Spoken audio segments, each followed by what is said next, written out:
Yo, yo, yo, yo, yo, We live.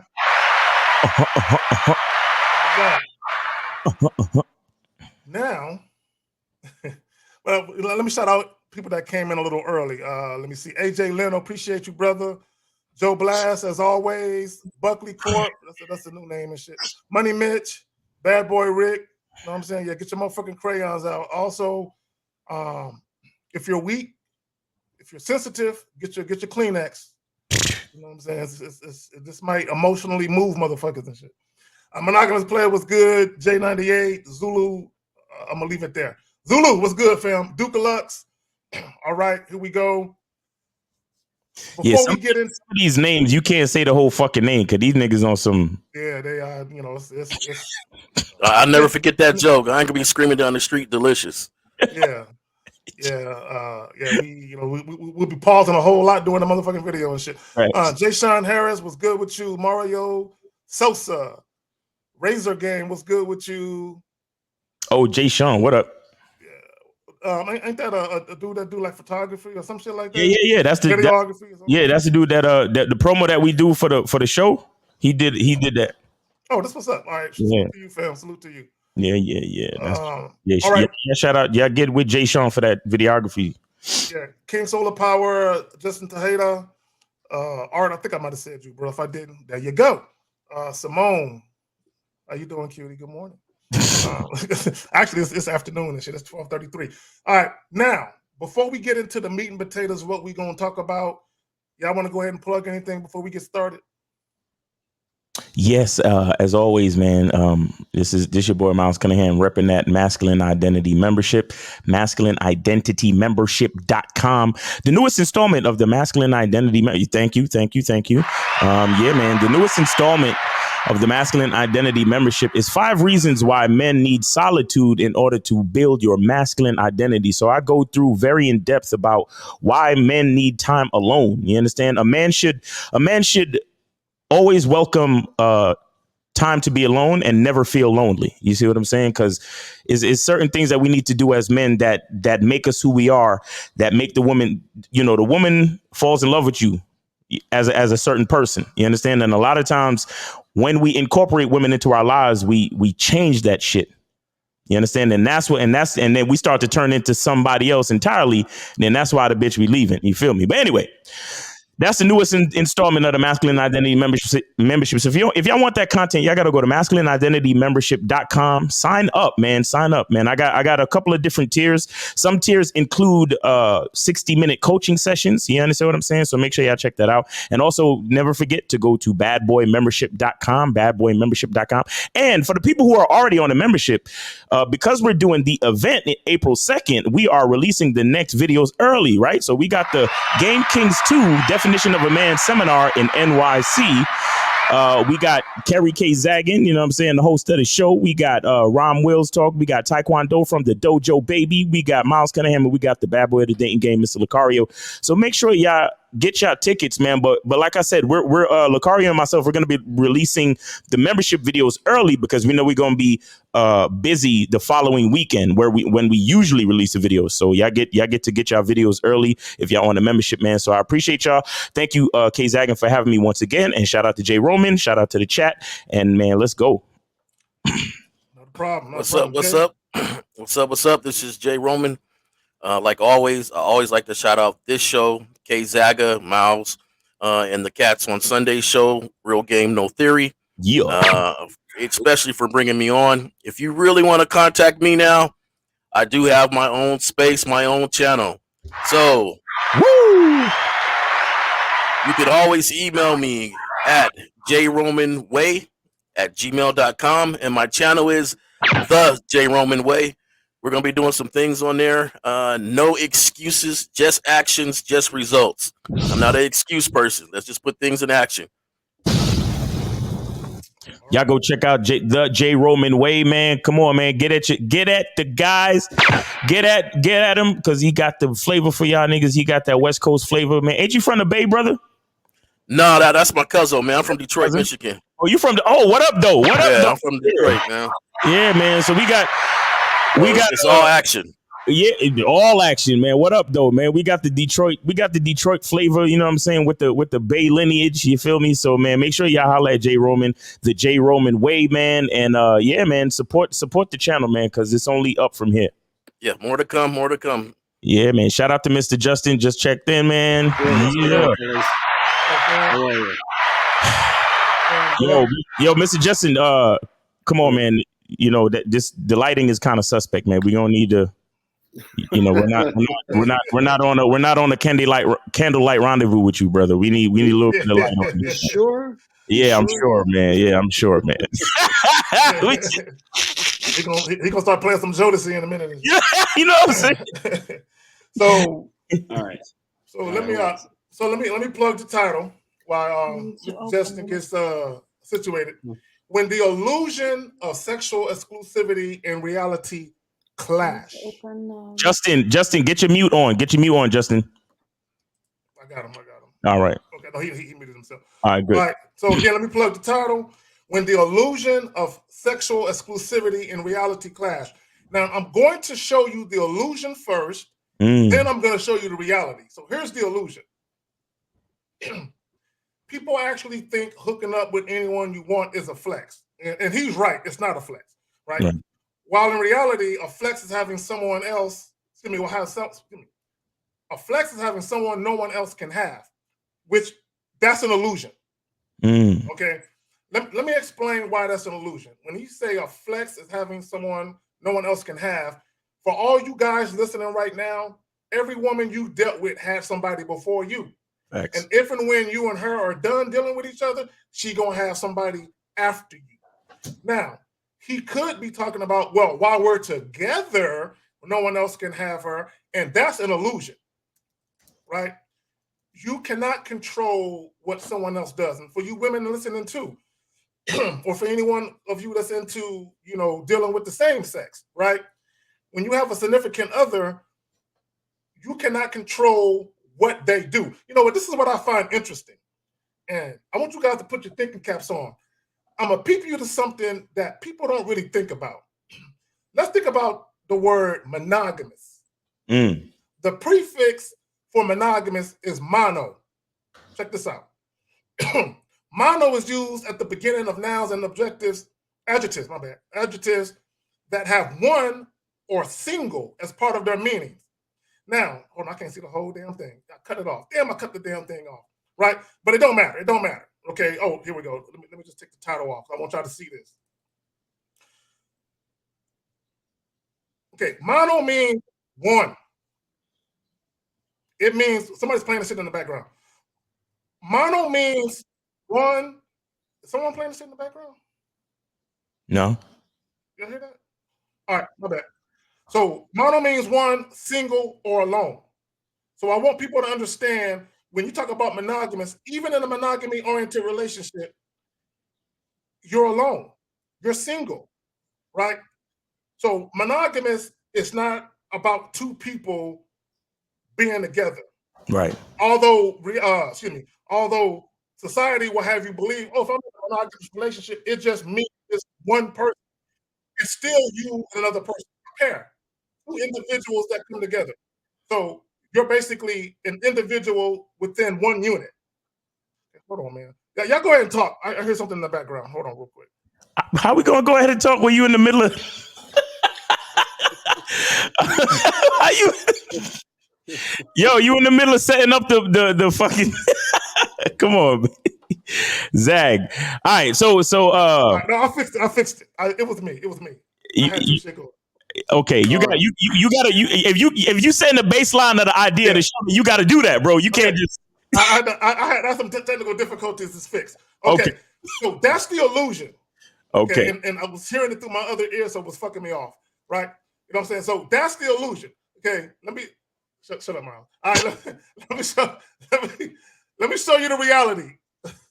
I was deceived into a situation where I was just like, girl I was dealing with at the time, I found out that she had knocked off a rapper. I was like, what? I couldn't believe it. At the time when somebody told it to me, it was like, yo, you know, she was hanging around such and such. You know, they be rocking like that. I was like, in my mind, I'm saying nah, but as the conversation is flowing, I'm standing in ice water like. That would be me too. Right? My mom wouldn't leave it. When I finally saw her, I was like, you be dealing with such and such? No. She tried to deceive me. Coming out later. These are those times. Issue with that was highly bothered by that because I had an image of her in my mind that she allowed to fester in my mind, like of her being something. And I didn't know that she was capable of that. See, that's what I'm saying is freedom. If she had presented herself and said, yo, this is what I'm on and this type of woman that I am, then it could have been easier for me to process. It was a long drop from the building because I felt that and I was highly bothered. Okay, so number one, let's address the obvious, right?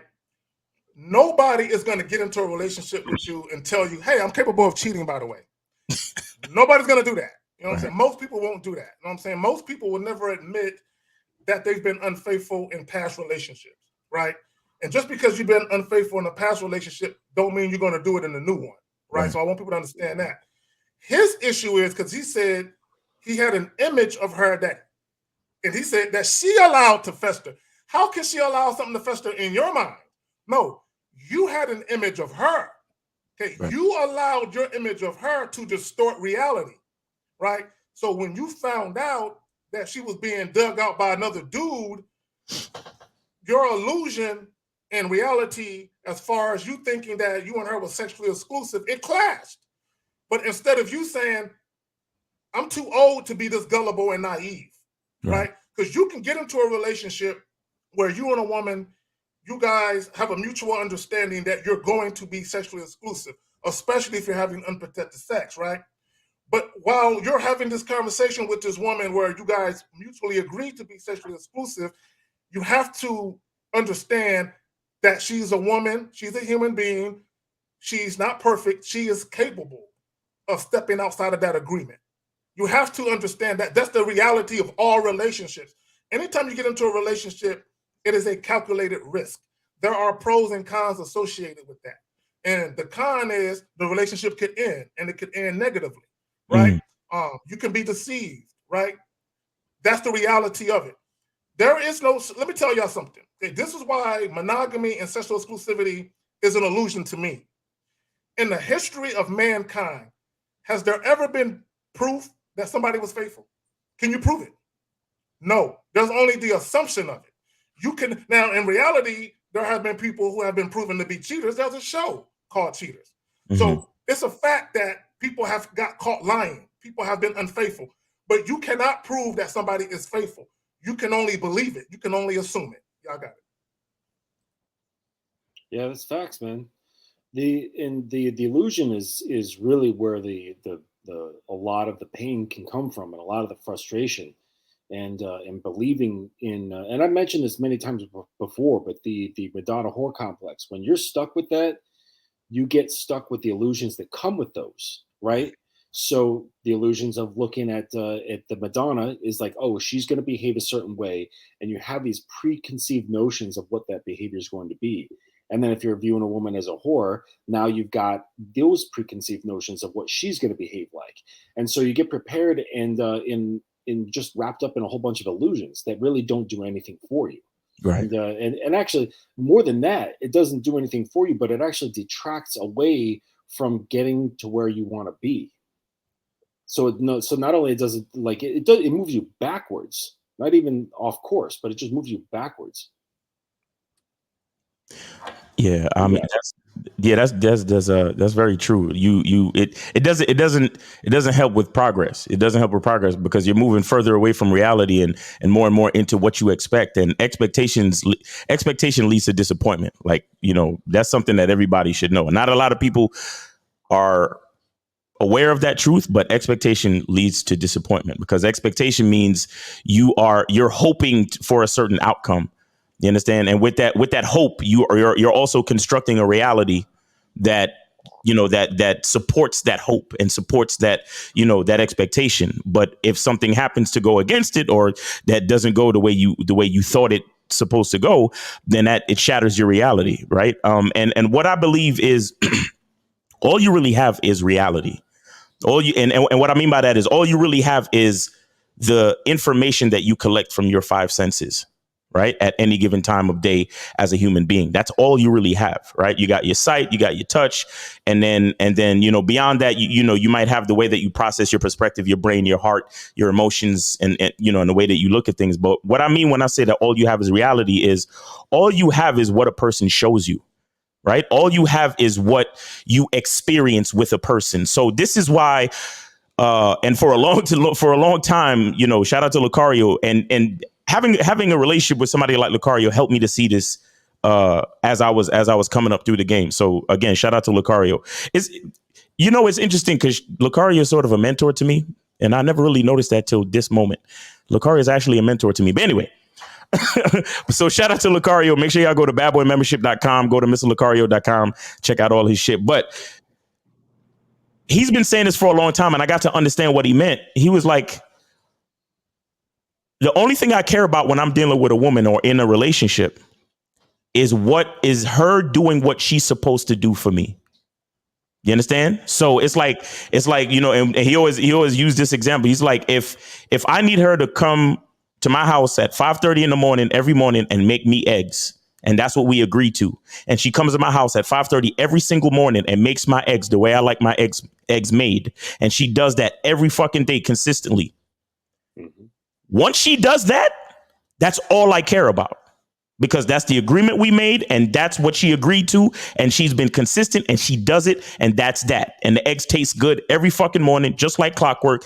And see what was so what I'm saying is, if you go through the five senses, I see the clock is 5:30. She's coming through the door. She gets in the kitchen. She cooks the eggs. I can smell the eggs being cooked. I can taste the eggs, and everything is consistent every fucking day, like we agreed and like she agreed to as well.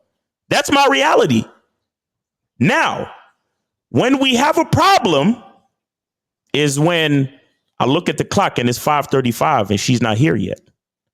When we have a problem is when I smell the eggs burning. When we have a problem is when I taste the eggs and it don't fucking taste like it's supposed to. And then I say to her, you're late. You burnt my eggs and it tastes like shit. What the fuck is going on? And then she says, nothing.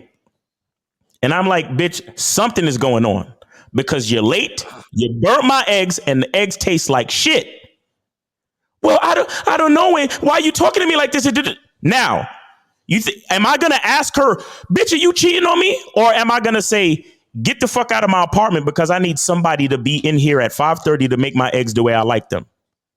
You see what I'm saying? So now she's not contributing to the reality that I require. So then I don't care if she was cheating. I don't care what's taking her mind off of her duties to get my eggs done at 5:30 in the morning. I don't care about anything other than the fact that I have my requirements for my reality and she's not coming with it.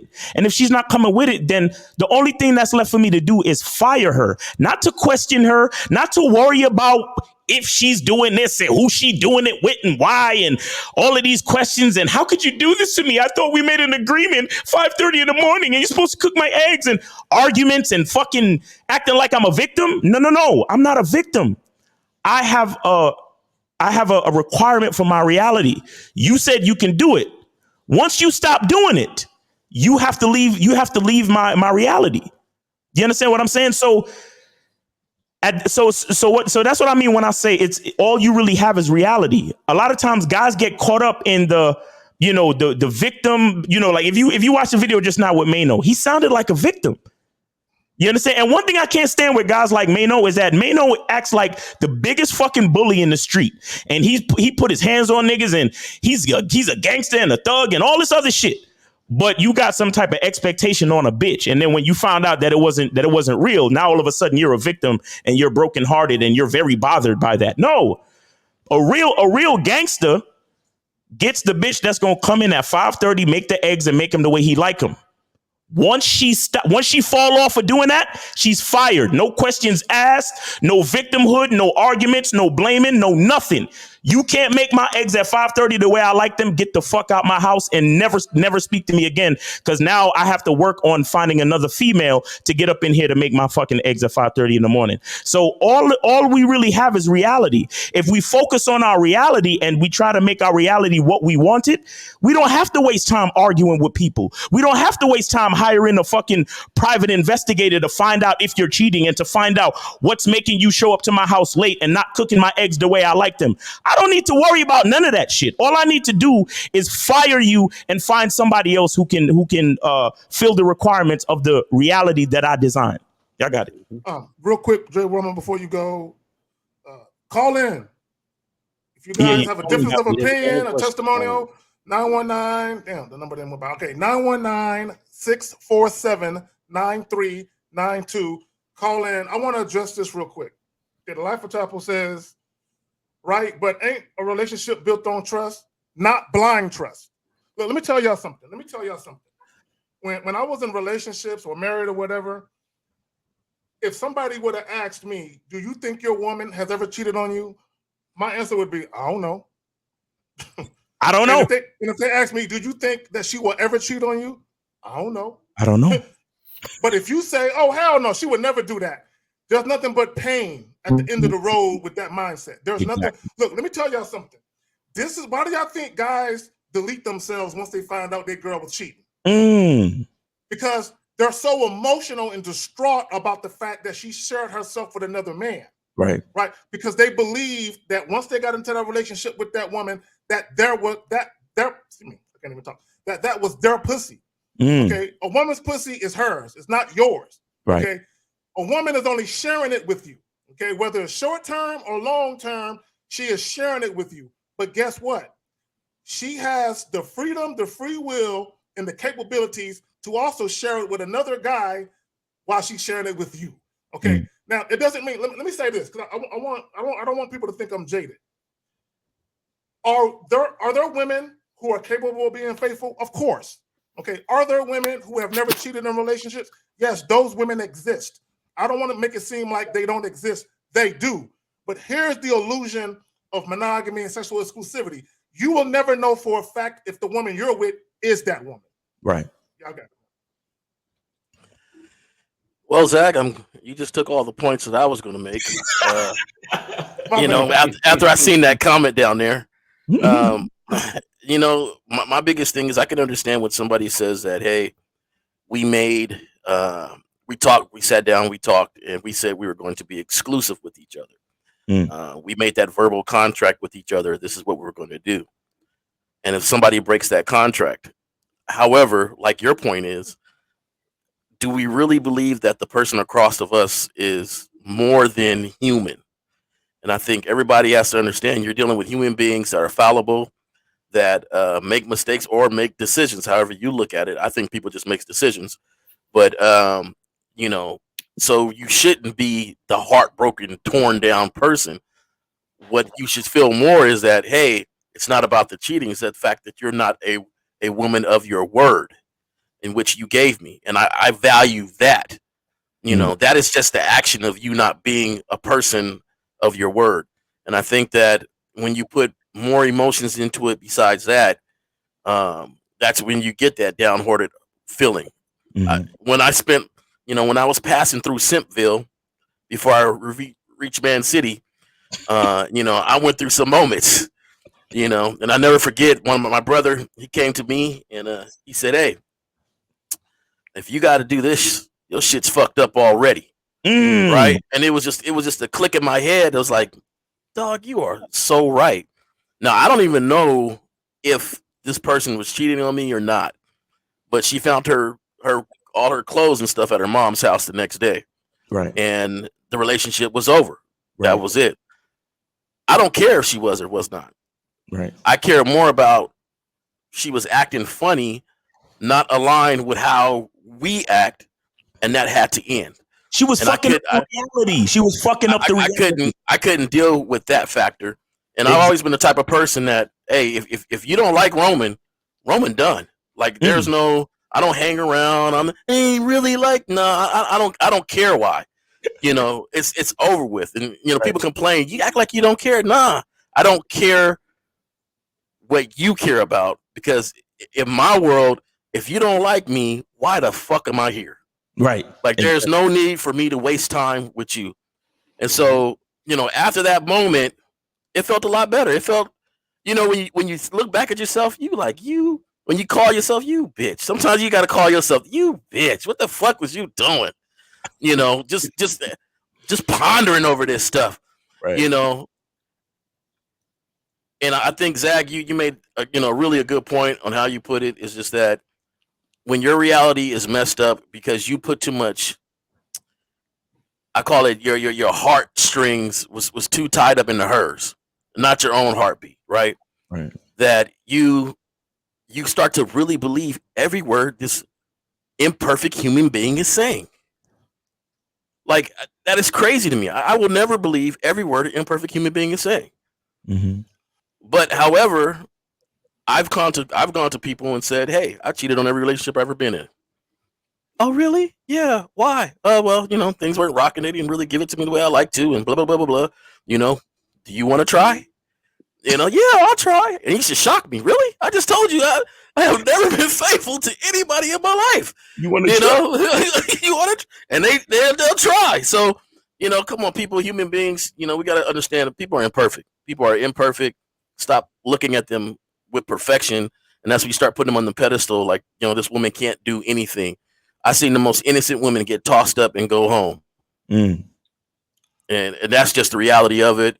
Tell you that she loves her husband to the utmost, her kids, her life. She loves everything about her life, but yet she still get tossed up. So people got to understand, like, hey, human beings, just keep it in the back of your head. Something can be done, but if they mess up your guys' arrangement, that's the more important thing. Right. Let me say this, Jay Roman. You know what's so funny? My last 3 relationships, I admitted to all 3 of those women that I've cheated in the past, and they still wanted to get into a relationship. Yeah. One of them was a marriage and shit. You know what I'm saying? She still wanted to get married. She didn't care. You know what I'm saying? And I admit it. And I don't admit it haphazardly because I felt like I was a piece of shit for lying and being deceptive. You know what I'm saying? So I don't condone cheating or advocate it. I believe that a man should be forthright with women and let women know that he desires variety and options. And then let the woman make a decision whether or not she wants to entertain you after you tell her the truth about who the fuck you are, right? So Zulu and I had to look this up. I thought it was Zaire money, but it's actually South African Rand with the 70. How do you keep your perspective always in line with reality as you progress through life? When all you see around you is society lying to you consistently to believe the lie. But that's the problem. You're listening to society. Look, let me tell y'all, a lot of y'all, the reason why a lot of guys have issues with women and you have this disdain, this angst, and this vitriol towards women is because you chose to believe the lie that society told you about women. And now you're mad at women for the lie you chose to believe. Okay, like Mano, he chose to believe a lie. Look, let me tell y'all something. I did a video and I was talking about an article that I read, and the article was titled "Love and Sex Don't Belong in the Same Bed." And it was an article that a woman who was married penned, and she made the mistake of intertwining love and sex together. And that's what people do. When you intertwine your emotions, sex, and love together, okay, that's why you have people who cry and they're distraught when someone cheats.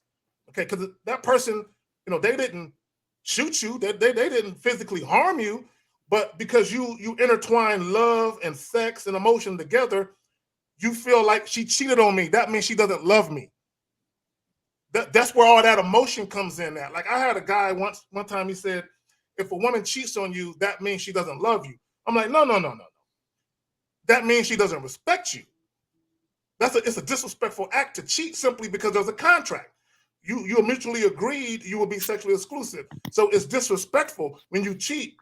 You're being dishonest, right? It's dishonesty. It's being disrespectful. A woman can love you and still suck another nigga dick. I just want to put that out there. And then she could call you and tell you that she loves you and how much she misses you while she's doing this. You know what I'm saying? The love is still there. She just doesn't respect you guys' agreement. That's all that is. Right. But you guys got it. Of course. Yeah, I wanted to answer this question and then link it back to what Miles was saying. So to touch on what Miles was saying first, the eggs part, that's in quotations, right? making your eggs is a symbol for anything, right? It literally could be anything, because like maybe some dudes don't even like eggs, right? Or they're allergic to them. Right. It's a symbol for something greater. So guys, when you're listening to what Miles was just saying, don't get caught up in the eggs and then because they're gonna start thinking, okay, I gotta start having her make me eggs. Yo, right. It's like you missed 5 in the morning completely. Right. At 5 o'clock in the morning. Like you missed the point completely. It was an example of a greater structure. Okay. And so to answer this question, and then dealing with the fantasy versus reality and how one can manage, because what Jay was saying, you can't really tell how truthful someone is presenting themselves to be.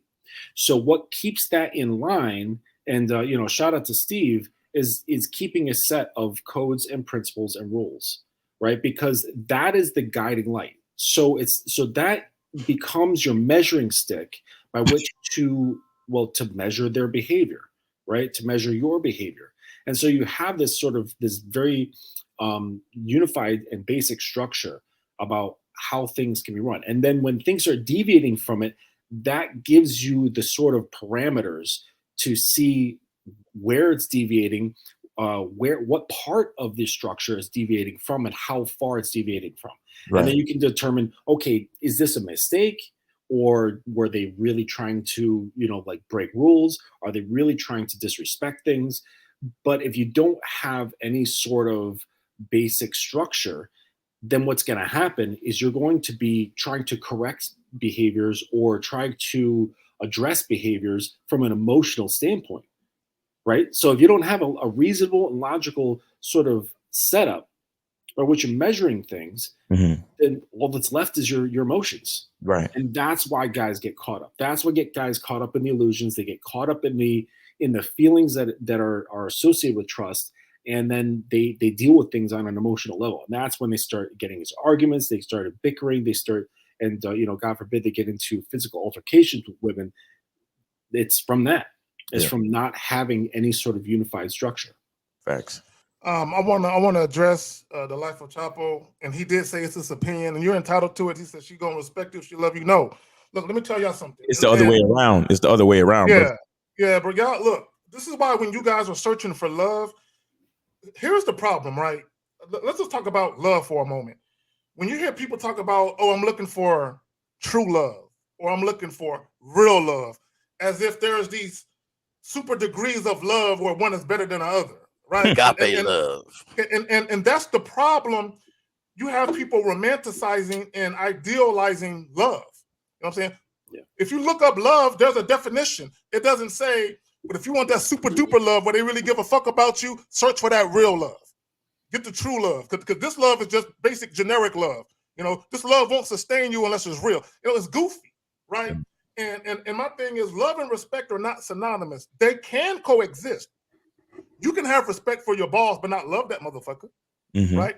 You can have a father. For those of you who have a father that was in and out of your life, you can love him because he's your biological father, but maybe you don't respect him because he's inconsistent at being a father.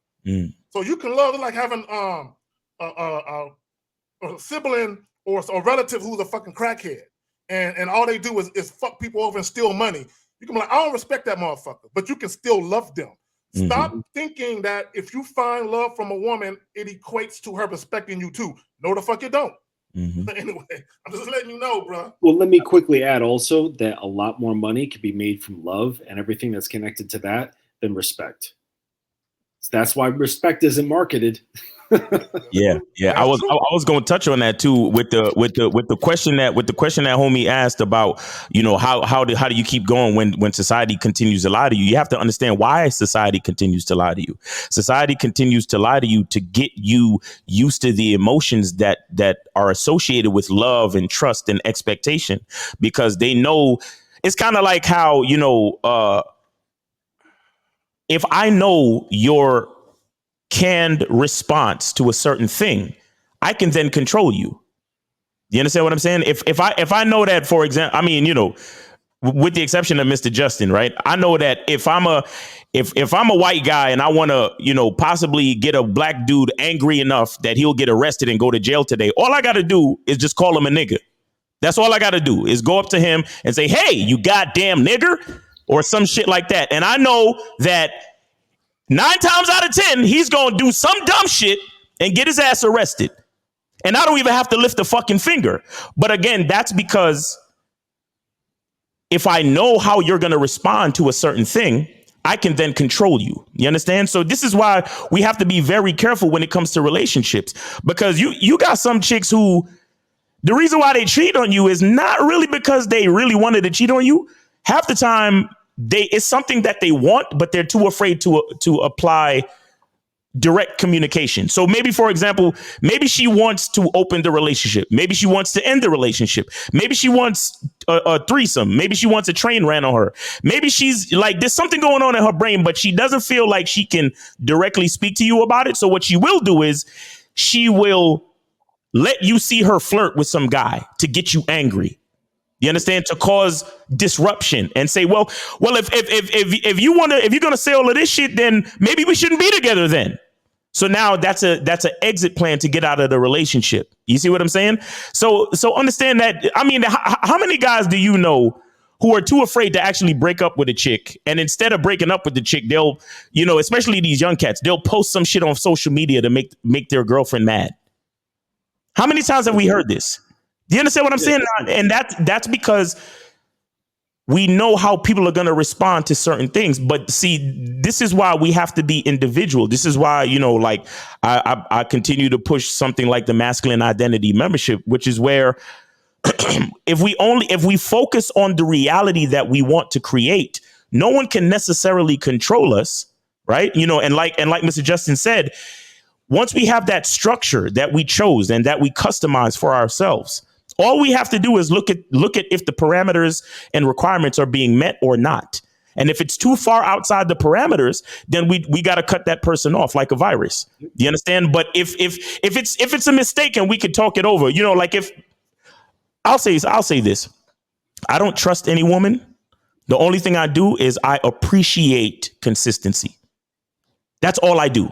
I don't trust any woman, but if the next time I see you, you continue to behave the way you're supposed to behave and everything is going like it's supposed to be going, I will continue to deal with you. Now, that's not trust. That's just me appreciating your level of consistency. Do you understand? Like I've been known that's how I praise women. I'll be like, yeah, I appreciate you being so consistent. I appreciate what you do. I appreciate, the fact that everything has been smooth and on a level.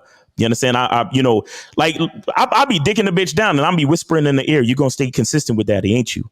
You understand? Those are the type of things that I say to a woman, and I praise her for her consistency. Do I trust her? No, because like somebody said, I think Jay Roman said it, she's a human being.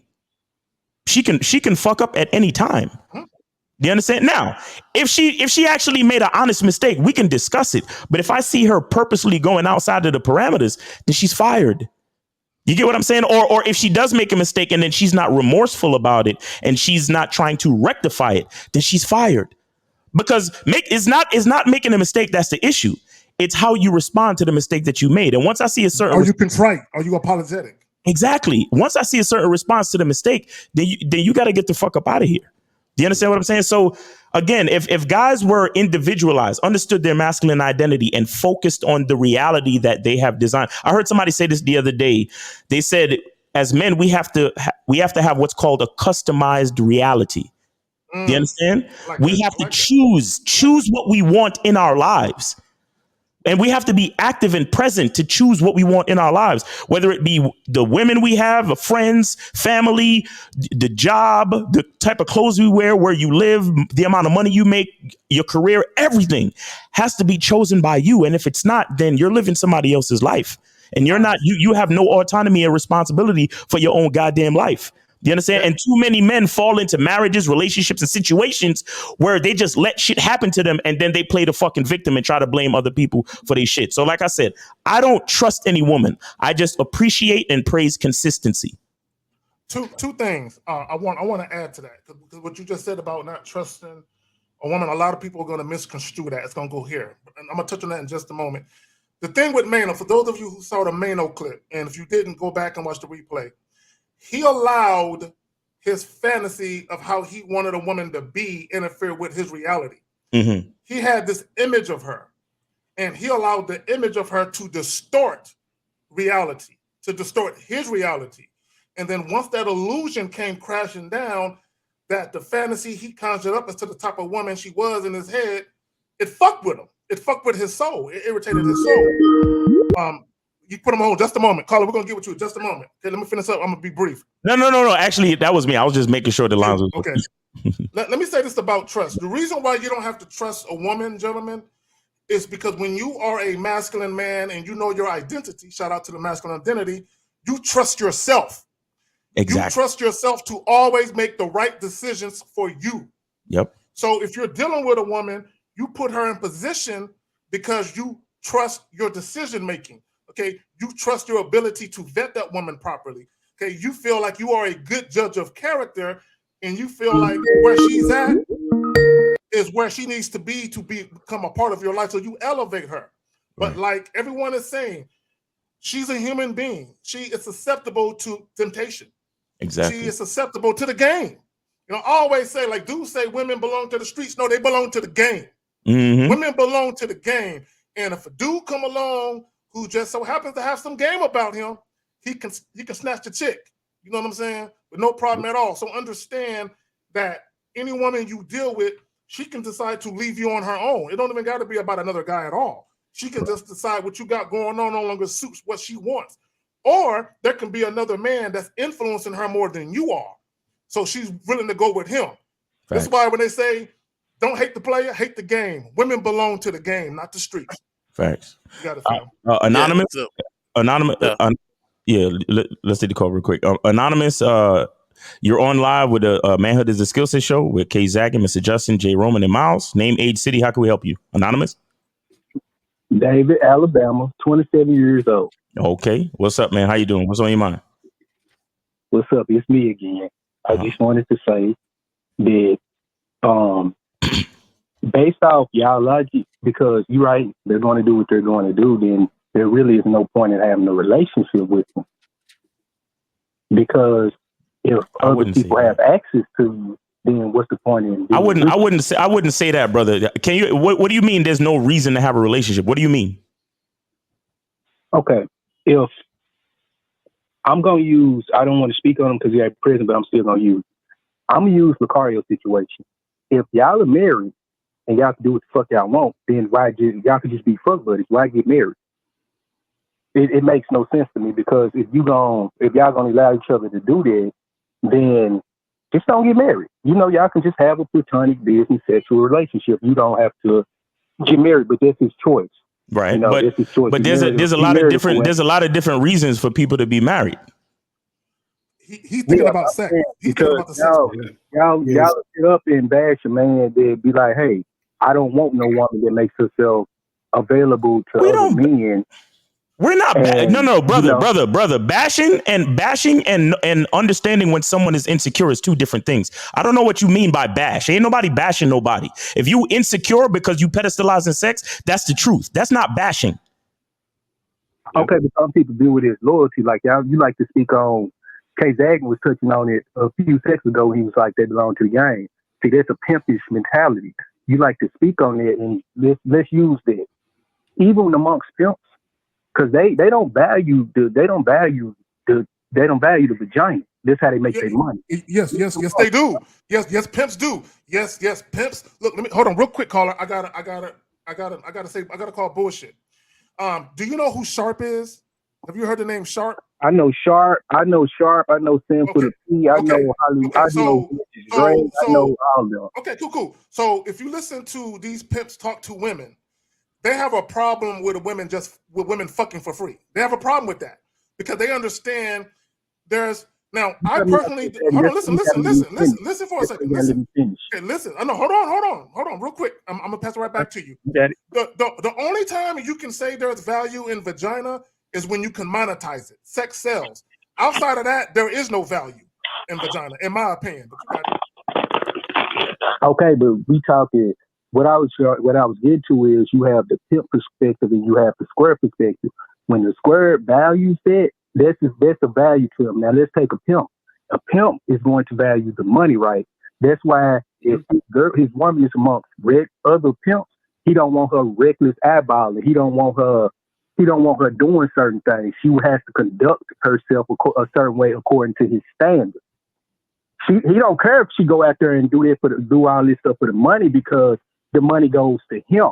That's his business. But if he is amongst somebody else of like mind and stuff like that, he's going to, hey, look, keep your head down. Don't talk to certain, don't do certain things. That's why they have a system in place for that, because that's what he values. Right. So what are you saying ultimately? You got to be careful when you speak. You got to be careful when you speak on that, because even amongst them, just because they don't value this don't mean they don't value this. Now, when you come from a square perspective, and that's what he values, if she's giving it away, then she lost her value in his eyes. Right. You got to understand that. Okay, caller, hold on, caller, listen. Exactly. Yeah, because I got something to say now. What's the difference between what we're saying as far as paying attention to consistency and reality? What are you coming with that's different from what we're saying? Okay, so wait, say that. I heard the reality part. Say the other word again. I'm saying we're talking about the consistency of the reality that you create as a man, right? We're talking about as long as a woman can maintain that, then she can stay on the team. So what's the difference between what you just said and what we're saying as far as consistency and the maintenance of a reality? There really is no difference, but I'm saying if that's the case, because y'all say, oh, just let her do whatever she wants. That's false. Brother, stop. No. Listen. You called into our show, so when you say something that is contrary to, if you're trying to put words in my mouth, I have to stop you, bro. So listen, we didn't say a woman can do whatever she wants. Notice, even in the example with the eggs, I said she got to get to my house at 5:30, cook my eggs the way I like it every day. So she has to do what we say. We have requirements and we have a structure set in place. What we're saying is that once she doesn't fill the requirement, instead of arguing with her and trying to find out if she was cheating, she's fired. That's what we're saying, brother. I agree. Nobody said she could do whatever the fuck she want to do. I'm speaking to the brother. Nobody said that she could do whatever she want to do. Okay, so start over. I'm speaking to the title, though. I agree with you. I'm speaking to the title, and I'm also speaking from Sunday when we was having the talk Sunday about the double standards and things of that nature. Because if that's what they value, that's what their standard is going to be set around, and they're not wrong for that. Is all I'm saying. Just like even you, because y'all go with the passport bros too. If they value a certain thing, that's what they value. Yeah, but look, what do you tell me what you're saying that they value? What do they being who? The lame? Who are you talking about exactly? Whatever anybody value, bro. You might can value gold. You might can value a fucking marble. Whatever it is. Yeah, we care about that. Stand it around. Yeah, but here's the difference between here's the difference between the two values, though. One value is external, and the other value is internal. Okay, so when I value, bro. No. There's a difference, bro. When the value, listen, when the value is external, that's a example of insecurity. When the value is internal, then that's because you have your own standards and your customized reality. Do you understand that? There's a thin line between insecurity and emotional stability. There's a thin line between that. I get what you're saying, but if that is what makes them emotionally stable, there is nothing wrong with that, because they're valuing their own feelings, which they have the right to do, which anybody has the right to do. So it's no point in So let me ask you a couple questions then, man. This is Jay Roman, and I'm just gonna ask you a couple questions. So, are we talking about the sexual act of cheating? Are you saying is what they value the exclusivity of it, with and then when somebody cheats? And I'm not saying that it's not an illusion, but what I'm saying is, this is what I'm saying, because I listen to the show a lot. No. What I'm saying is that what you're saying? Yes. Okay. So wouldn't there be things done prior to cheating that person should have valued too? like consistency of time. It's up Because to to make time to cheat or do certain things, there's always some sort of sign, something that's lacking, something that is off a little bit. Just like you were giving the example of the pimp, right? How the pimp makes them say, "Hey, I don't want you looking a certain way. I don't want you." Hold on a second. Hold on a second, though.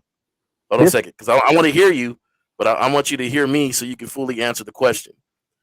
Just like you were saying that a pimp will say, "Hey, I don't want you looking over that way," right? Now, that's even prior to going over there. That's even prior to talking to the other person. That's even prior to getting on that other person's team, right? And what they're doing is they're cutting it off 5 steps earlier, saying, "Hey, I don't want you on his team. So I'm going to cut it off 5 steps earlier and say, I don't want you even looking over there." So it's not even the act of them going to the team. He don't even want them looking to even considering it, right? Right. That's the same thing, though. So if they're putting their value in the act of cheating, if they're putting their value in the act of cheating, if they really knew themselves, they would know. If they really knew themselves and had a vetting process and knew their woman, they would already know there was things that was off the rail prior to that they should have valued more besides the result. Because to me, cheating is just a result of something else that was going on. That is not the say all be all. I get that I get it to you that it is, but that's not true. Yeah, but you give it to a pimp too, because the result of them going over there was the fact that they didn't want them looking over there. So there was things prior to getting on somebody's team that they were stopping at the pass. That's not true. You can have the perfect relationship with your girl, something, and y'all even speak on that on the opposite side. You can have a perfect relationship with your girl, something bad, walk bad, an opportunity presents itself. Everything is consistent and stuff. I don't know how 2 imperfect people can have a perfect relationship. I personally don't know how 2 imperfect people can have a perfect relationship. I wish I could fucking finish, bro. Yeah, me too. So what I'm gonna say is this. What I'm gonna say is this, and then I'm gonna let you finish because I value your call. But if you know and vetted the person, wouldn't you get more upset at yourself for not noticing something more than the person themselves for the action? Not necessarily. Some people are masters of deceiving. They masters of deception. They're masters at that. Like, and let's take this example once again, because this is what I feel like y'all are saying do. Well, I can't control her. Let her do what she wants as long as she do this. But then when somebody else have their own standard, you're up here, oh, your standard is rooted in insecurity. No, your standard is rooted in whatever you want it to be rooted in, and you have that right. Okay. So what I'm saying is this. Okay. What I'm saying is I have a certain standard and I know myself. And so I vet people and I try to get to know them. So I don't need to trust them. I need to know them. And when I know them, they can act outside of what they have shown me.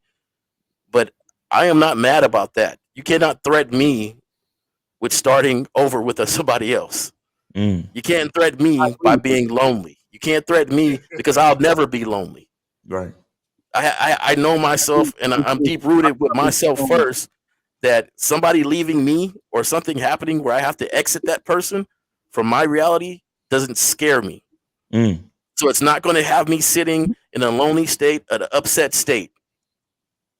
It will be up. Okay, here we go. I agree with that. And when you know yourself like that, real quick, when you get done, Roman, Mr. Justin, I want you to hop in here because you're about to say something early on, and I'm interested in what you got to say. J. Roman. Go ahead. Well, yeah, I was just going back to what I was saying before. It only works if you have a set of principles, if your structure is based on things that are reasonable and logical. It always becomes a problem if you have these things set up based on your feelings or based on avoiding certain feelings, right? So it's like, all right, I'm going to set up these boundaries. I'm going to set up this structure to prevent me from feeling pain or jealousy or insecurity. So that's not really a structure. right? That's just a defense to keep you feeling safe. So so you got to make sure that when you're managing a situation that you're not doing it so you could avoid pain. There is structure in defense. There is structure in defense. I mean, that's even in team games. There is structure in defense. Somebody gonna structure in football. That's fine, but if you're defending your feelings, that's when you go off the rails.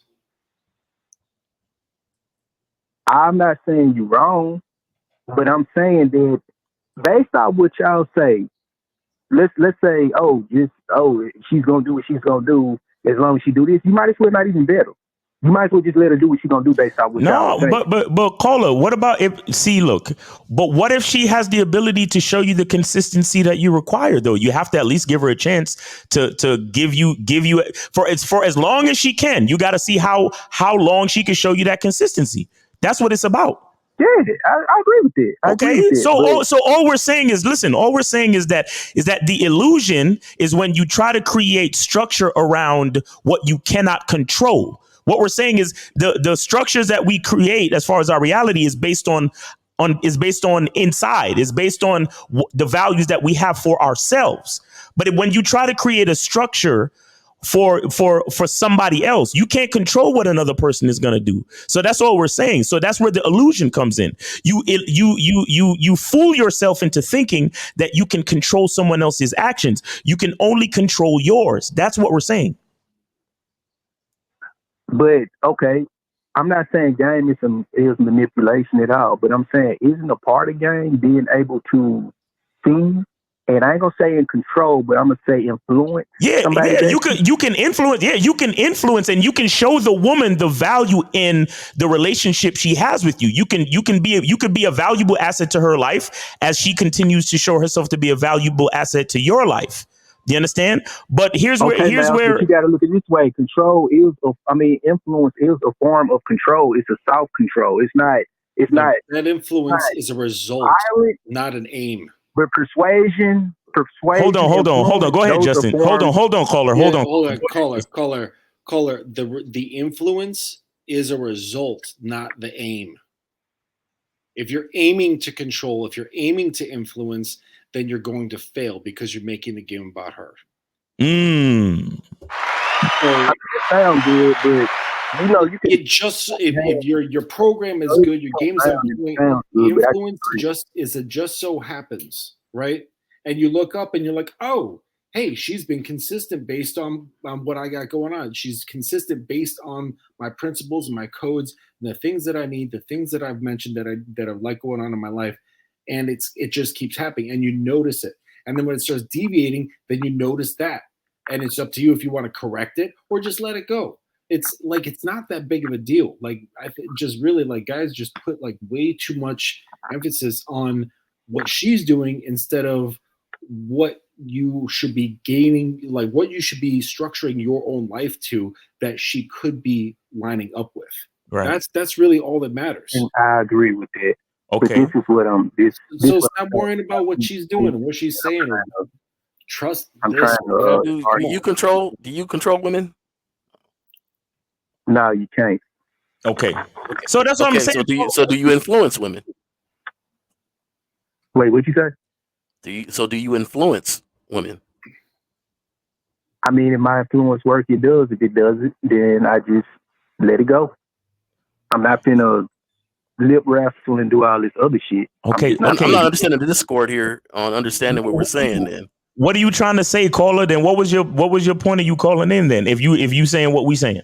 Y'all moved it 4 times. My point is that if somebody values something, regardless of what perspective they're coming from, if they value it and they want it, even if it's an illusion or a lie, because the same can be said that they're only being consistent with you.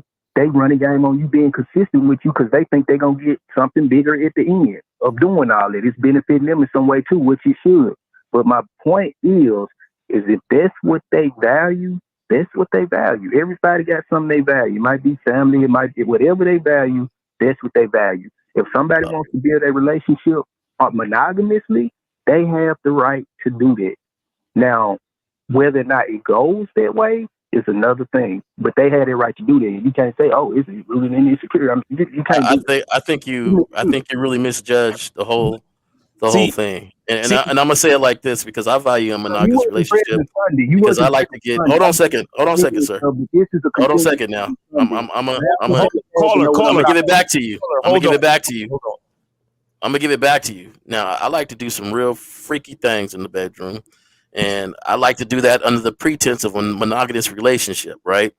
Just because I'm a very clean person, and I watch my whole life. I didn't watched out. I grew up in the age when they was doing all the AIDS commercials on TV. I don't know if you remember those, and they was showing all the sickly people and being like, have you been tested this year? I grew up in those times, right? Mhm. So, Mhm. it just affected me. I became a super clean person. So now I Mhm. require tests when I meet young ladies for us to get down. I require a recent test, so I can be free with them. So exclusivity is something that I look forward to. However, I am not naive in understanding that since I do not control a person, that they may step out of what we agreed upon. There's nothing naive in my head about that arrangement. You understand? So it's not that I don't value, it's just that I don't put more value than my knowledge, than my standards of myself and understanding human beings, understanding women, and understanding that we are all imperfect. Mhm. And so when you And get that's that what reality into I'm fantasy, hold on. When you move your reality into fantasy and believing this person will never ever do anything, that's where the issues come in at. Yeah. Then on top of that, I can quit a that's what the situation quickly because I value me skill to have. more than I value anything else. Right. Right, that's a good skill to have. But I'm just saying that's what the red pill teaches. What? When you have your Oh, other Jesus. movement, See, What? no. when you have Yeah, I don't even we're know not, about red pill. No. I ain't on nobody else's program. I'm on my program. caller. If you gonna start talking about pills, then we get in this conversation now. You hear me? I'm We gonna gotta be stop. quiet, because I know you don't want no competition. So I'm gonna be Yeah. quiet. I'm just saying you always talking about it. No. Listen, there's a difference between not You always wanting talking about it, though. competition and understanding that there is no competition. There's a difference. But you know what? I'll just take the Okay, next man. call. 832. You're on live with you're on live on the Manhood is a Skill Set show with K Zag, J Roman, and Mr. Justin. Name, age, and city. How can we help you? 832. Yo, this Bruce 40 out of Houston. Much respect to everybody on the panel first and foremost. I appreciate you. Salute to you. Yeah, I wanted to real quick give some props to that one of the last callers I just heard. He revealed some dope shit to niggas who know how to read in between lines. Okay. And what he revealed is about the average person's mindset and how the average person subscribes to cop-outs and weak shit, and they don't even realize what they're subscribing to is weak or how it's weak. Right. And the thing he said that revealed that to me was he mentioned about someone could be a master at deception, right? And they fool you, which that can happen. But the thing is, even if someone is a master at deception and they fool me, it's still my own fault for not being a master at being able to detect bullshit. There we go. And, damn it, accountability is a motherfucker. Yeah. What'd you say, Zach? No, I said accountability is a motherfucker. Look, and caller, what you're saying is dope. Let me just say this right real quick, and I talk about this all the time. When people talk about getting stabbed in the back, which is where you are deceived and you didn't see it coming, the only time you can get stabbed in the back is when you gave someone a knife to do it. Exactly. Right? So when you talk about being deceived, the easiest way to be deceived is to allow your emotions and your feelings to determine how you move with people. But you got it, fam. Indeed. Yeah, that's pretty much what I want to touch on, just to top it off. If someone tricks you, all it boils down to is that they were better at lying and putting on deceptions than you were at detecting lies and deceptions. That's all. Thank you. Exactly. Thank you. Appreciate you, caller. Thanks for sharing that, man. Thank you. All right. I know I saw a monogamous player, man. I was trying to merge the calls, but if y'all want to call back, and I know I saw Moses too. If y'all want to call back, hit the line again, fellas. All right, here we go. So we got monogamous on the line. Monogamous player. Go ahead. Yeah. No. Go ahead, Kizak. I was going to say, Justin got to bounce in a little while. Okay. So Jay, Justin, when you get the call, or when we get to do the call, go ahead and you speak first, so that way you can get some shit off. Very good. Yeah, appreciate that. All right. So monogamous, go ahead, brother. Yes, sir. Yeah, y'all already know that I donated. This is one thing I just want to say, and shout out to the couple callers ago that was really just trying to, I guess, prove his point or whatever. And the one thing I just want to say that a lot of guys fuck up. See, there's a lot of guys out here that actually sabotage relationships. And me and my girlfriend was actually talking about that last night. A lot of guys sabotage relationships because they don't live in the moment. And women do it too. You know, insecure people do this. Insecure people don't live in the moment. You see what I'm saying? And I feel like him and a lot of guys, they're so focused on the bitch not leaving. Right. And when you're so focused on the bitch not leaving, then that's some sort of control or some sort of potential control. You see what I'm saying? Now, I just want to prove this point, guys. Can we all say that Walmart is a multi-billion-dollar corporation? Right. Mm-hmm. Right? Okay. So, Miles, you said something that is very important, which guys should only focus on. It's the consistency of when the woman is there. Right. When the woman is not being consistent no more, then you move on. How many over the years, right, since Walmart been around, how many employees do you think Walmart had to move on from? Right. But Walmart is still a multi-billion-dollar company. So was Walmart worried about you before you applied? Right. And was Walmart worried about you once you got laid off? No, Walmart was only focused on the time that you was there when you was being consistent in the program that they was running. Exactly. Once you wasn't consistent with that no more, Walmart replaced your ass with somebody else. And the system kept going. So that's how you got to be with women. Live in the moment, bro. If a woman is not supposed to be there no more, then okay. At the end of the day, see, I think a lot of guys look at it as it's a loss. If you and a woman are not going to be together no more, but y'all have gained so much in life together, that's a win. You came up, she came up. More knowledge has been given, more knowledge has been shared. Right. You move on to the next chick and you have another experience. Exactly. You see what I'm saying? Mm-hmm. Exactly. You pray, and I do the same thing too. You praise women on the consistency. If you look up 6 months later, she's still there doing everything. Hey, baby, I'm so glad that you do that. I appreciate it. Let's see if you do that for another 6 months. She might not do that for another 6 months, but I appreciate the 6 months that you did it, but I got to move forward. Exactly. But that's what I want to say, guys. Guys sabotage a lot of relationships because they don't live within the moment. And not living within the moment is a form of control because you're trying to control the future rather than just enjoy your relationship. Exactly. Enjoy the time. And even what the guy said, he was saying that, well, if a woman is going to do anything she want to do, then why be with her? Well, you're connected with people not for the entitlement. You're connected with people for experiences. We all are connected with people for different reasons. Right. I have friends, or I have lady friends in my life for different reasons. Right. One lady friend, she's a principal, so she's always a reference for me. But if I'm all about sex and if a bitch ain't being perfect, see, last thing I want to say, guys, niggas want women to be perfect, bro, and nobody's perfect. And when you want somebody to be perfect, that means that's a part of you wanting them to be what you want them to be, and that's control. That's all I want to say, guys. Thank y'all for the opportunity. All right. Hey, Monogamous, appreciate you, man. Thank you. Justin, please feel free to talk about that or anything else you want to talk about. I think his example was great, and it goes right back to what I was mentioning before, right back to what Miles was talking about before with the eggs. The whole thing is based around structure. So don't get lost in the idea that, oh, well, I'm not like Walmart. You don't have to be this, hyper organized, hyper controlling millionaire to have structure in your life. Right. You just have to know what's important to you. What do you stand for? What are you willing to die on a hill over? Right. And you got to take the time to just figure that out. I got one of my guys right now. He's been sorting out what his codes are for 2 weeks, right?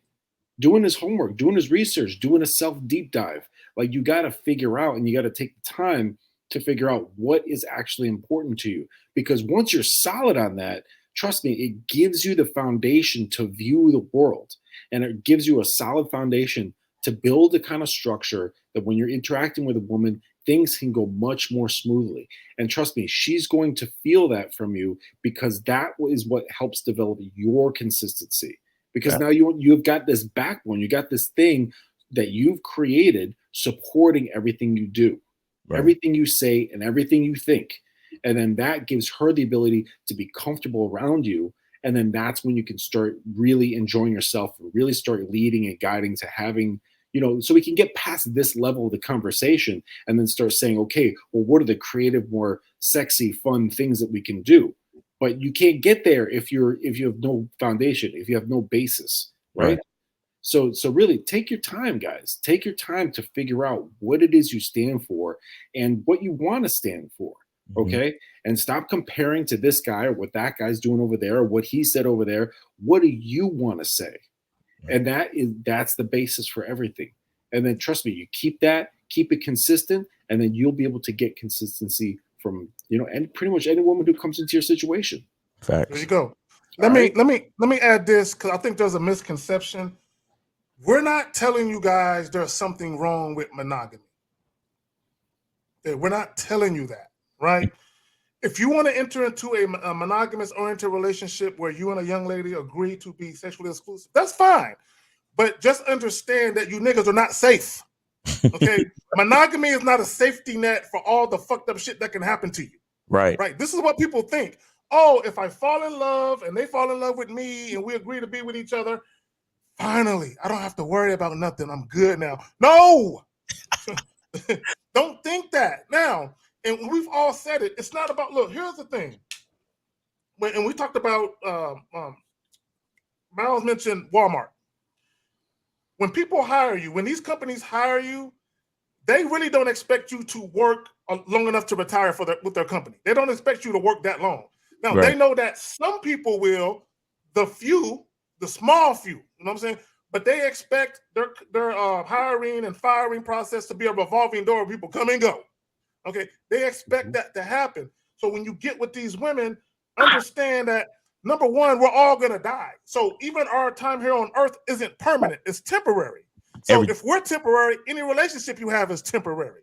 Facts. Just understand that. Now, there are people who are fortunate enough to have 30, 40, 50-year marriages, and they die still together. You know what I'm saying? They're still together. One of them dies, and they were together.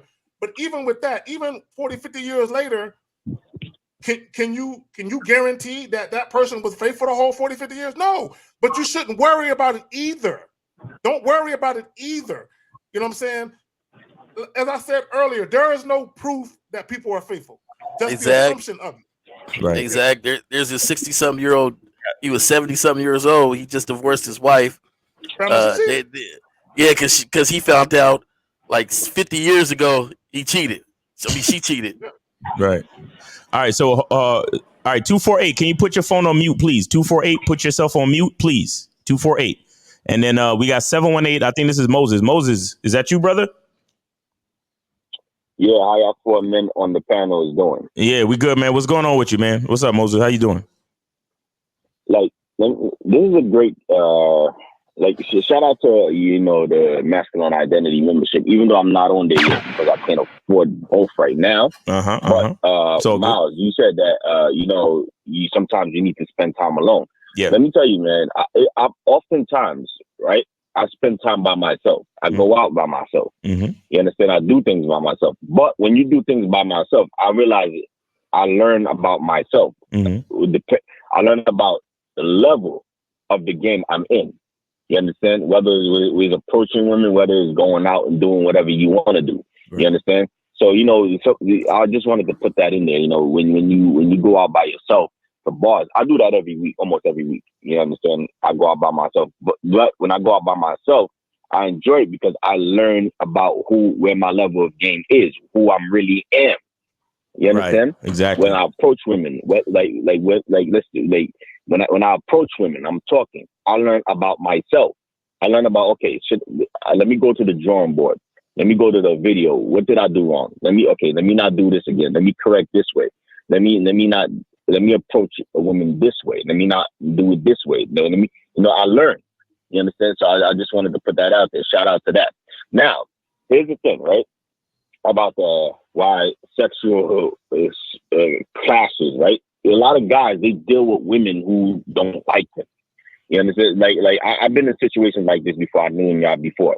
Like when guys complain about, oh, I'm in a relationship with a chick, the chick not respecting me, the chick not doing this, but they forgot months ago when you met the woman, you told the woman, listen, I want you to meet me at the bar. The woman said, no, let's go out to dinner, and then you said, okay.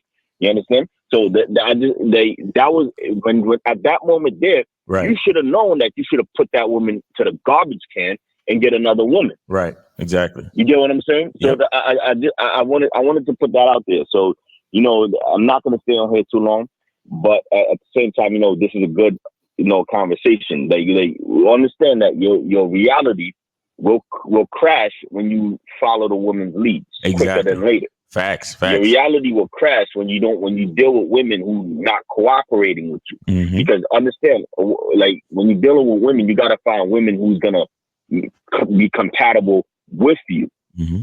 whether in any circumstances. Right. Like a woman who's gonna follow your lead, a woman who have high interest. Shout out to Lucario, high interest. Right. When a woman have high interest, she's not going to give you all these drama. She's not going to give you all these problems. Right. She's not going to make you compensate. You understand? And that's what I wanted to put out there, man. Thanks for taking my call, man. Yes, sir. Yes, sir. Good point, Moses. Appreciate you, brother. Appreciate you. Thank you, Moses. And real quick, from a technical aspect, D. Lee, if you're calling in anonymous, I can't merge an anonymous call. So you're going to have to just call back when I'm finished with these other calls, because I still got 248 on the line. So D. Lee, I see you in the chat, but if you're calling in as anonymous, I can't merge the call. So you're just going to have to call in between calls. Go ahead.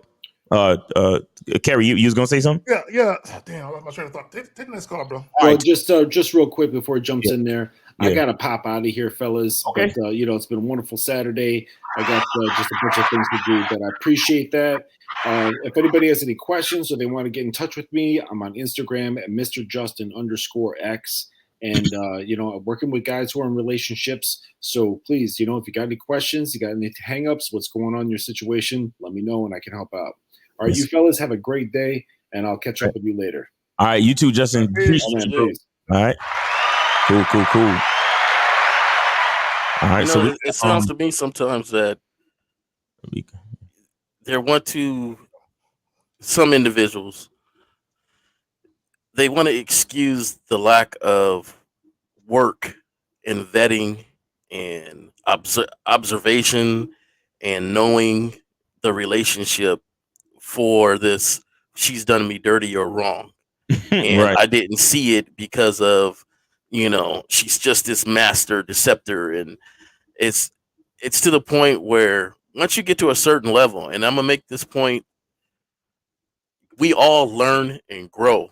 Now, I don't know about all these different named programs, blue pill, pink pill, red pill. I don't know all the different stuff. I don't live my life off of somebody else's program. Just my own.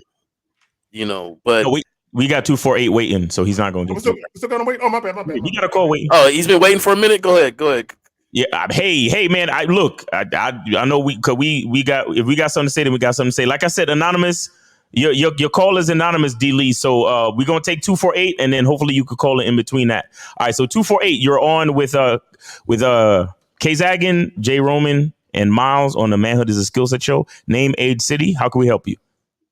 248. The realist 24. I wanted to weigh in on the topic. Oh shit, the realist, what's going on, bro? Oh shit, here we go. All right, what's on your mind, brother? Say what it is. Well, two things. First, I wanted to address K Zaggin's point. I think that's a very disingenuous point when you say just because you can't prove somebody didn't cheat, that you can't prove someone's been faithful. I mean, we've never been to Mars, K Zaggin. That doesn't mean Mars doesn't exist. Just because you can't prove something, that doesn't mean it doesn't happen en masse. So that point. Hold on, the realist. That's exactly what he was saying. Realist, hold on, listen. two things can be true at the same time. So listen real quick. You cannot prove that someone has been faithful. However, I do believe in a history of marriages and relationships that people have been faithful. You just can't prove it. Right. I do believe that some people are not cheaters. I believe that. Right. But you can't prove it. You can't prove either. Just like you can't prove a body count.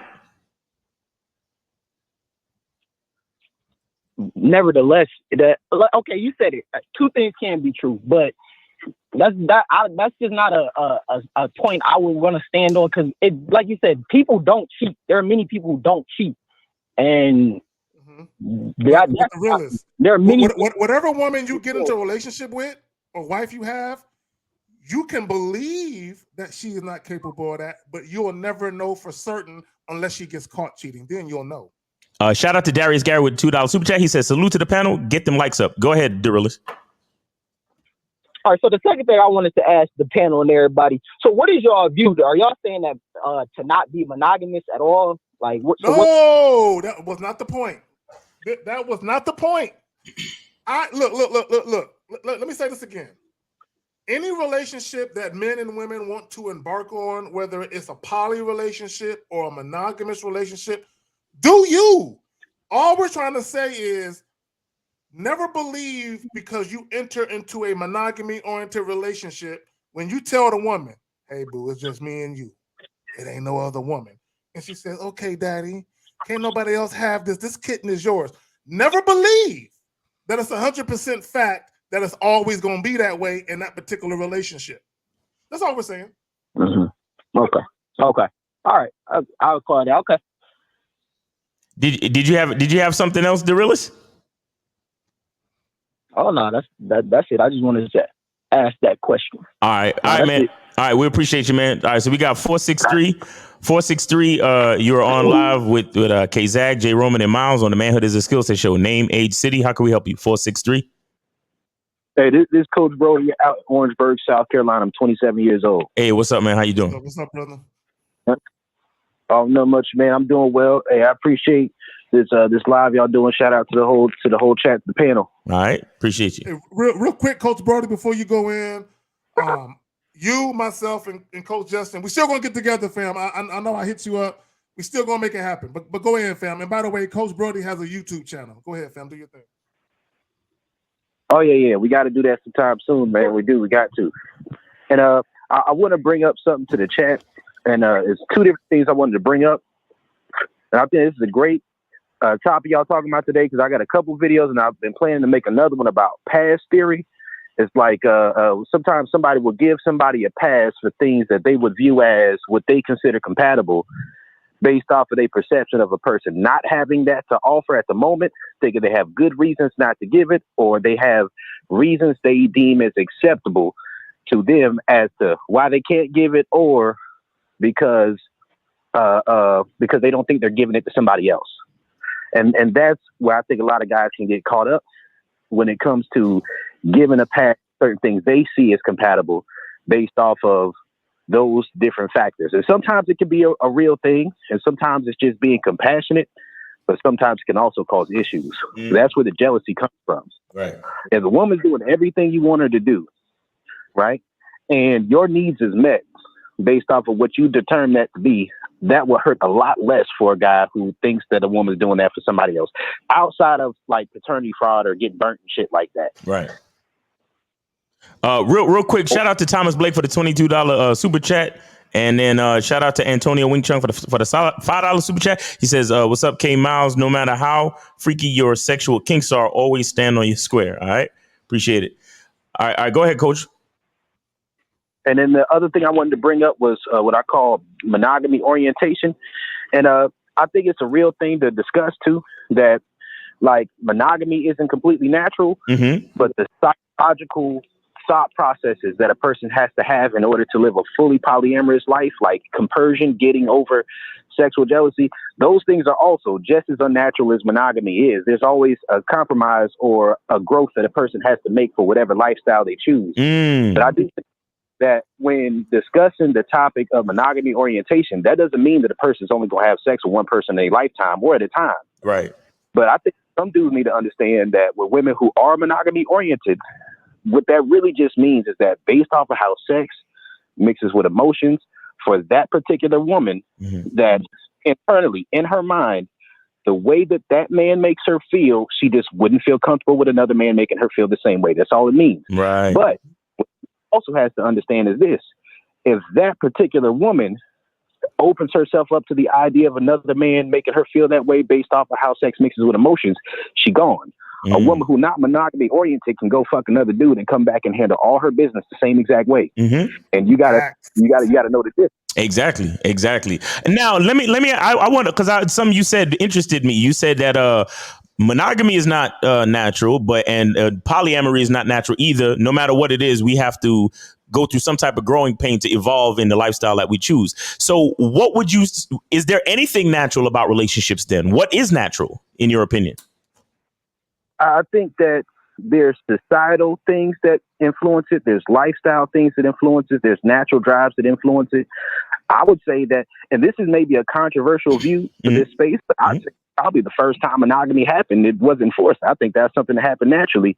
I think that if you're somebody who chooses a polyamorous lifestyle, you have to go through those steps of overcoming your ego. If you want to live that monogamous lifestyle, you have to understand sexual energy transmutation, right? If you don't, you have to pick one.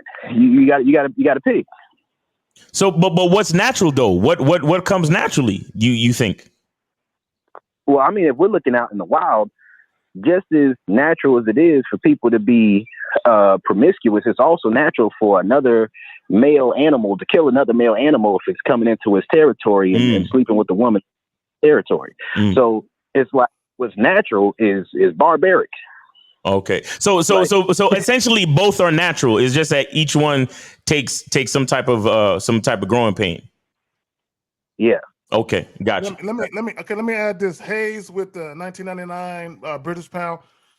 Let me say this about poly and monogamy. There are indigenous tribes like in New Guinea, in Brazil, they have, in these forests where they're very indigenous and they haven't really been touched by modern society. Exactly. Where they still engage in a freak fest where everybody in the village who's of adult age is smashing each other. You know what I'm saying? There are even tribes, and y'all can Google this. There are tribes where they allow the women to have sex with all the men and then let her choose which one she wants. After that, you know what I'm saying? I like that. You said what? Hey, it's not casual sex. It's ranked competitive sex. Exactly. So, let me say this. I'll pass it back to you. The point of me saying that is it's indoctrination. It doesn't matter if it's our society where we indoctrinate people to believe that monogamy is the best way, or if you're in one of these indigenous tribes and they be like, hey, all you dudes over here, everybody smash. And when they get done, you choose the one you like the most. And that would be your husband. You know what I'm saying? It's indoctrination.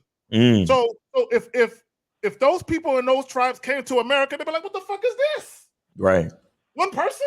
No, that's not our way. Just like people in our society that believe monogamy is the best, we'll look at that shit and be like, oh, hell no. You know what I'm saying? So it's all indoctrination. So when you talk about what's natural and what's not, at the end of the day, if societal conditioning or your society didn't show you something, what would you do on your own?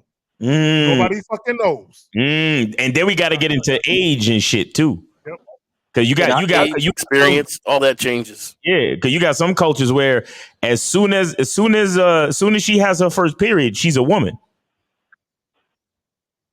And you know what? And what thing and a hush falls over the crowd.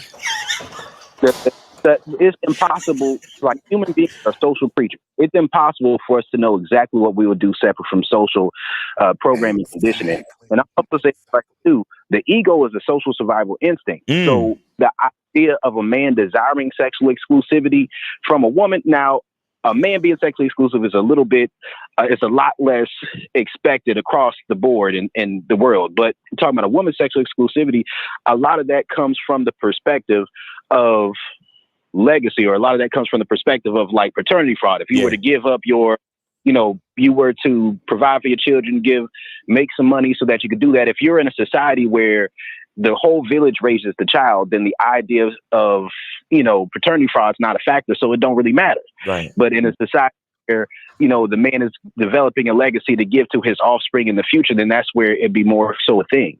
Right. Exactly. It's the ownership of property that plays a part in it as well. Yeah. It's just interesting that the thing that is natural is that, once we impregnate a woman, because, in the time of before condoms and prophylactics, right? Is that the word, prophylactic? In the time of before all this technology about sex, once you smash a chick, she's pretty much out of commission for 9 months, meaning that she, in most cases, she can't get pregnant with another child for at least 9 months, right? So if the only thing that's really natural is the segments of time that that stop procreation in a woman. However, a man, that same man, he could find another woman who's not pregnant and then procreate with her. So if we're just looking at the natural, part of it, as far as the biology of it, it just goes to show that men can impregnate one or two, like 2 to 3 niggas can impregnate the whole world. You understand what I'm saying? Like 2 to 3 niggas can impregnate the entire world of women. So it's just interesting that when you break down the science of it and the biology, it, you can always bring arguments for why men should have multiple partners and why women should at least stick with a nigga for 9 months, so to speak. Like, I don't know. It's crazy. Miles, I think this is where really. Go ahead, Jay Roman. You got. I think this is really where your man identity comes in at. When he made the point of if there was no society influence, which way would be the right way, which way would be this way. At some point you would learn through experiences or learn through your own eyes who you are and what you like to set up and have your own identity. And I think that's where the base of where some of these guys are having a hard point understanding is at the bottom line. If you have a certain standard, like the caller was saying, no matter which way you choose, you're going to have some pros and cons, right? Mm-hmm. There's going to be some benefits. Just like if you choose monogamy, you might really believe that this person is incapable of going against whatever you guys decided. And then when you find out that she is not or he is not, then it blows your whole world up.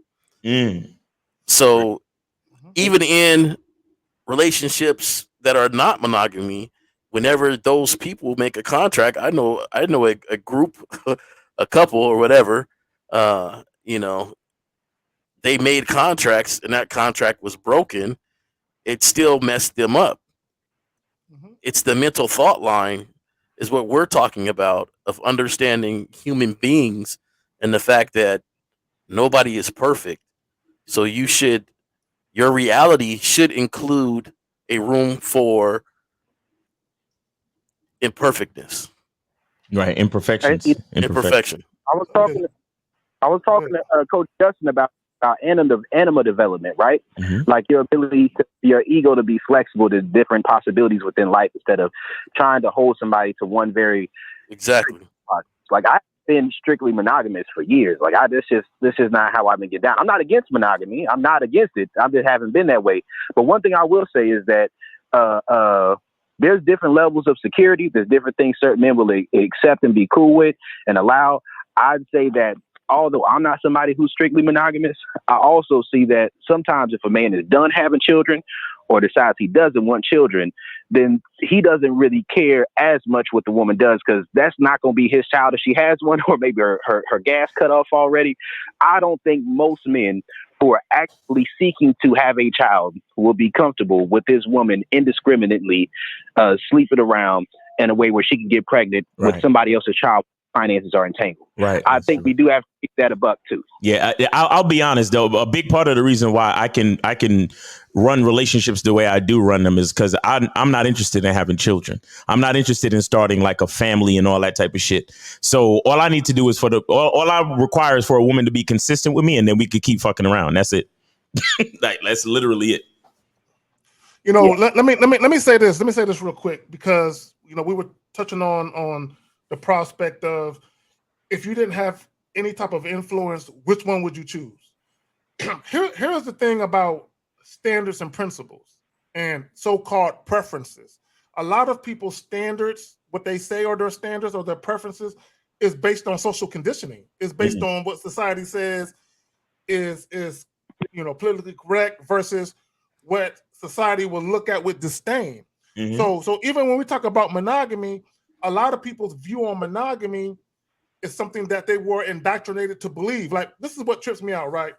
You'll have a person who is a pro-monogamous person, and they'll say it's really messed up that you can have individuals that can't be with just one person, right? So for them, they really feel like that's the natural, the normal way of doing things. But they were indoctrinated to believe that, or at the bare minimum, they want to believe that. Look, I've always said this: most of men's insecurities revolve around sex, directly or indirectly. And what I mean by that is, if you look at all the arguments, if you look at all the groups, Passport Bros, Incel, Red Pill, Black Pill, SYSBM, MGTOW, all of them, right? If you strip down the bullshit that they put on top of bullshit and you strip away their arguments, sex is at the center of everything. Period. Sex is always at the center. All the gripes and complaints that men have about women, sex is at the center of it. What do guys complain about? Women twerking, women being on OnlyFans, women dressing in a provocative manner, right? Women, don't let your woman take girl trips. Don't let your woman have social media, right? Everything centers around sex. Everything for these niggas. And that's why these dudes are overly emotional. The body count thing, the pair bonding thing, which is not really a real thing, but that's what niggas make up, right? Because the guys are so fixated with, can I get with a woman who only wants me, who will never cheat on me or be disloyal? Which segues into this. Guys don't even know what the fuck loyalty is, right? Loyalty is not simply about whether or not a woman only wants your penis, okay? This is what I mean by that. And Jay Roman, you talked about this last week or the week before that. I personally know women, if their man is in jail or he's locked down, they're going to do their thing while he's locked down. Right. But the moment he get out, she's dropping all them niggas that going back to him. Right. Is that not loyalty? Right. That is. Yeah. That is loyalty. Is that not loyalty? Okay, and let me just say this for all you niggas in these fake ass monogamy relationships. Do you know your bitch is talking to you, talking bad about you right now to her family members and friends? Ain't that disloyalty? Right. I mean, come on, man. Y'all got it. Right. And dudes think they're protected under the guise of monogamy.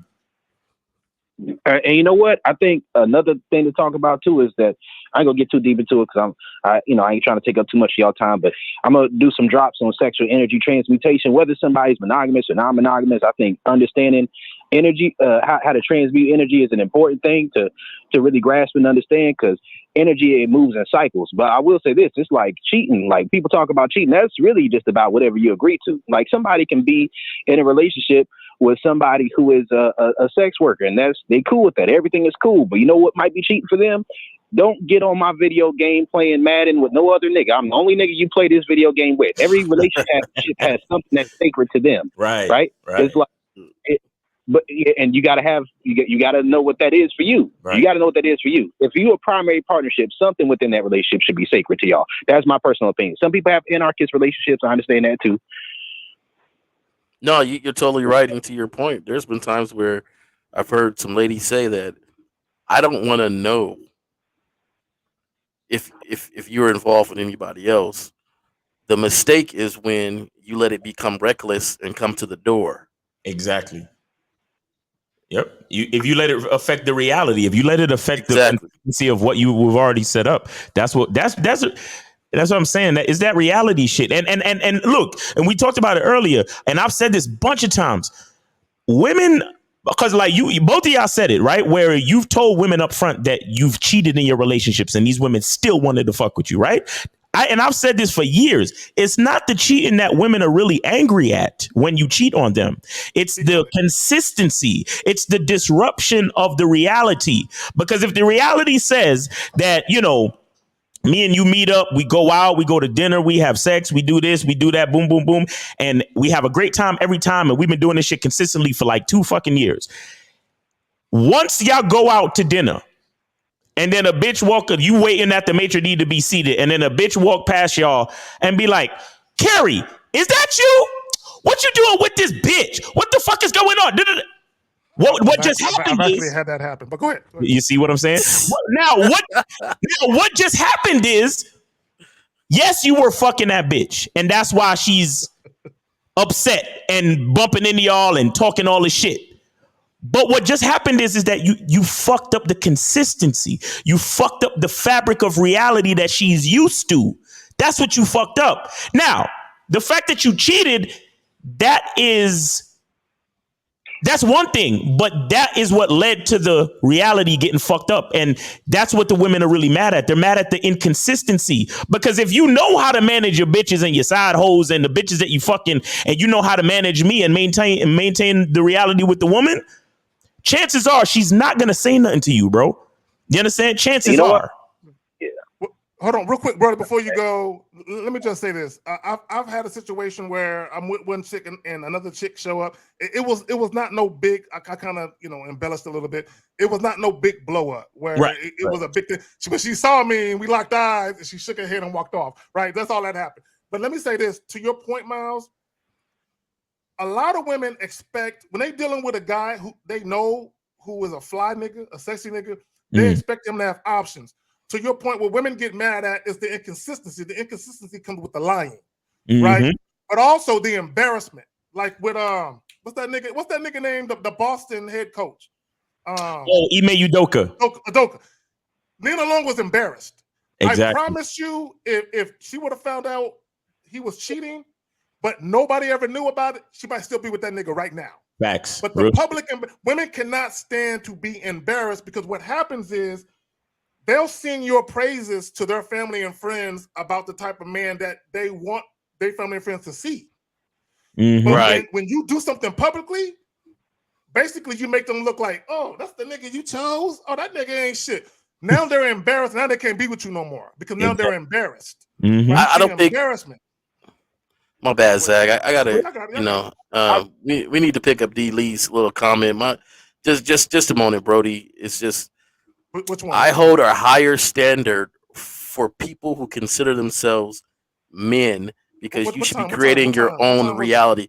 No, it's not a time. Just consistently through some of his comments and stuff. Okay, got it's just that I hold a higher standard for people that consider themselves men, because you should be creating your own reality. And the woman in your life should be joining that with your instructions and influence. Right. So when something happens, when she doesn't adhere to that contract or standard, I hold myself more of a standard for not vetting properly, for not seeing stuff, for not for not knowing or asking questions or doing whatever. And I'm not talking about did you cheat or did you, nothing like that. I'm talking about getting to know that person so I understand that person and what's going on. Right. This is not cookie cutter, and I'm gonna have a show since I got my own channel now.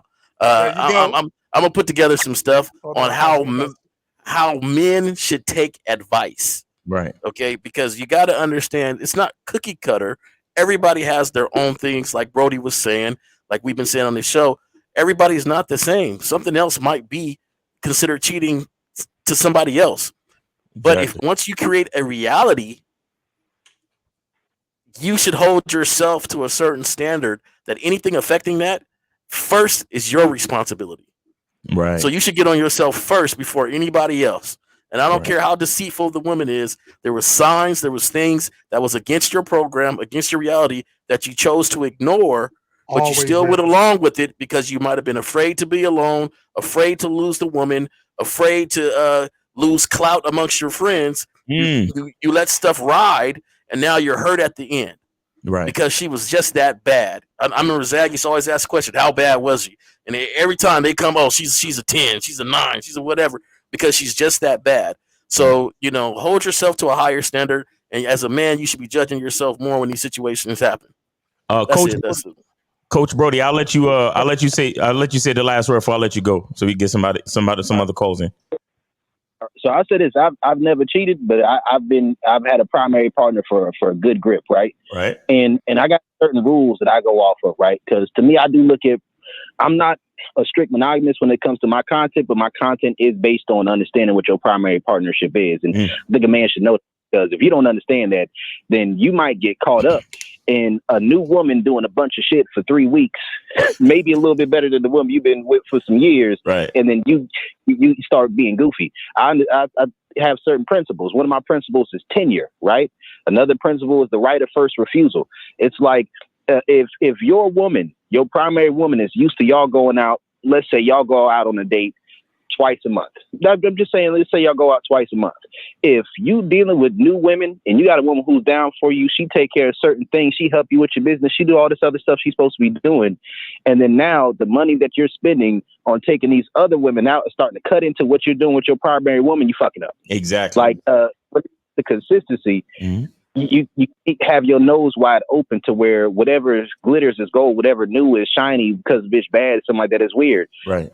Know what you doing and stay consistent with what you're doing. And if you can't do what you're already doing and add other women to that, you need to get your game tight, or you need to make sure that whatever it is that your main woman is lacking, that shit need to be fixed. Exactly.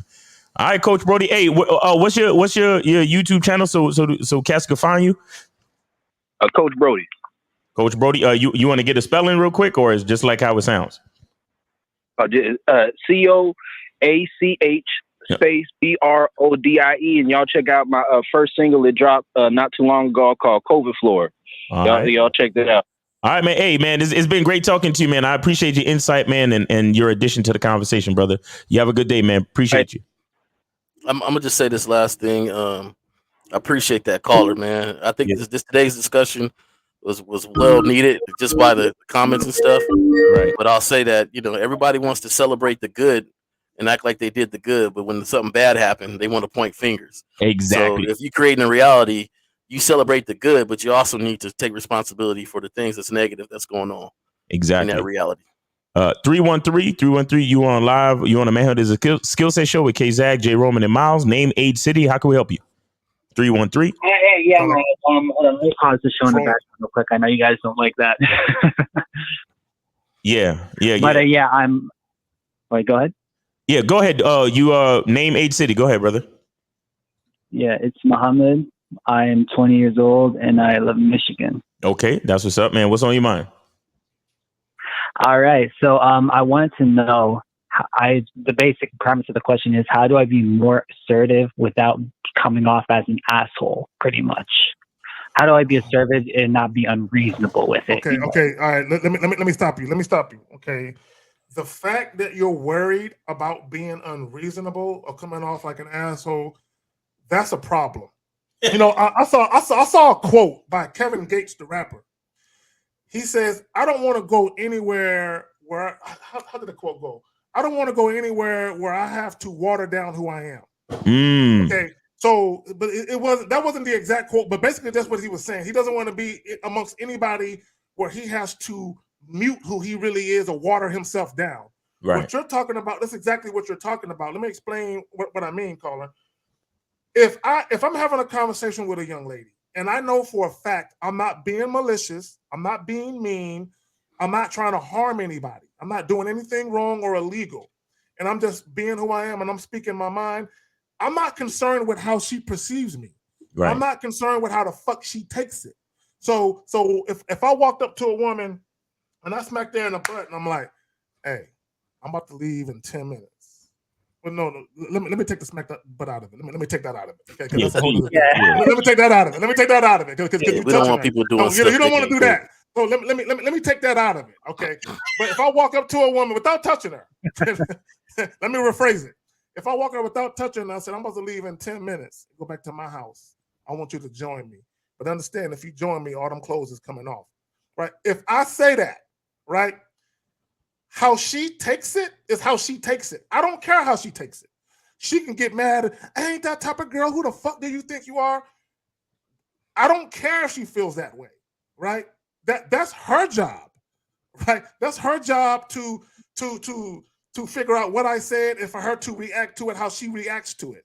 I don't concern. Now, I would never say it quite that way, but my point is, caller, when we talk about being authentic and being transparent, being a dominant masculine man, part of that is knowing who you are.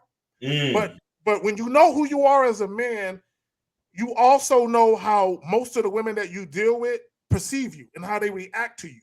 So a lot of times when you deal with women in accordance with who you are, right? So if I say something to a woman, I'm just being myself. She can get mad or not get mad. It doesn't matter. See, you're worried about offending a woman, which means you have this people pleaser mindset where you want to be PC, politically correct about what you say. You know, I want to say something, but in your head, but how are they going to take it before I say it? So already you're tempering your words. You're being very careful with how you say it. So you never truly get you across. So when people talk about, did you ever get your point across? What they mean is, did you get you across? Did you express who you are? Right. Caller, I just want to find out the basis of the question. Like, what's happening to make you even think this way or ask this question? Okay. So basically, whenever I try to stand my ground, right, I always want to do it in a way to where everybody. Okay, what do you? Hold on. Can you hear me say hold on? Yeah. Oh yeah, I can hear you. Okay, so when I say hold on, what do? You hold on, right? You quiet down, right? I got you. Okay, thank you. I need you to elaborate when you say stand your ground. What do you mean? Are you having confrontations? What do you mean in exactly? Please. Okay. So I'm gonna because I was basically disrespected by this one girl one time. Like, she was really, really off the cuff, right? So I told her, no, I don't do that. I need an apology from you. Wait. Okay, no. Hold on. You're trying to be specific in a non-specific way, and it's making the conversation very, very incomplete. If you're gonna give us an example, then give us the real example, bro. Don't just start off in the middle of the conversation. Would you like? Okay. Where were you? Where this particular instance? Where were you? I was on a call. You were on a call. I said, where were you? Oh, yeah, physically? I was in my house. You were at your house. So that means you were on the phone with this girl? Yeah, no, it was, like I said, it was a business thing, right? So I was I was doing business with her in particular. All right. Hold on. Hold on. Let's get this, because you're not really good at this. So let me walk you through it. So you're at home and you conduct business. You do cold calls. You do sales calls. What is this? Okay, so no, I was trying to strike a deal with her, right? So it's this place called PHP at Michigan, to where they sell. You don't have to give us the business name or anything like that, because we don't want any. Basically, you were on the phone call. You were trying to close a deal. Company. No. Listen. Forget the company. You're at home. You're on the phone conducting a business call. So that's what I'm saying. You do sales over the phone, or you do deals over the phone? I was trying to get on board. On board? Yeah. What do you mean? I was trying to join their company. You were trying to join her? You're trying to get hired. Was it an interview? It wasn't necessarily an interview, but they were trying to get my brother on, and I didn't like how they were trying to get my brother on, so I called them out about it. So me and my brother were trying to get on the team. Okay. So now you're on a three-way? Is this correct? Yeah. So they were trying to get my brother on the team. I didn't like how they were trying to get them on. Okay. All right. So okay. Hold on. So you're on the phone. Your brother's on another line, and then you're on the phone with this company, with these people from this company. No, my brother. They called my brother previously, right? So they called my brother previously. Okay. And you were calling them to see why they offered the job to your brother and not you. Well, no, they were being very sly about it. Like, they weren't telling me everything up front. They were missing information. I like how they're doing that. Okay, all right. Forget all that. So now you're on the phone with, It was a girl? Yeah, it was a woman. Okay, now, what did she say? And then why did you make a confrontation out of it? What happened? Okay, so she was saying you are below me.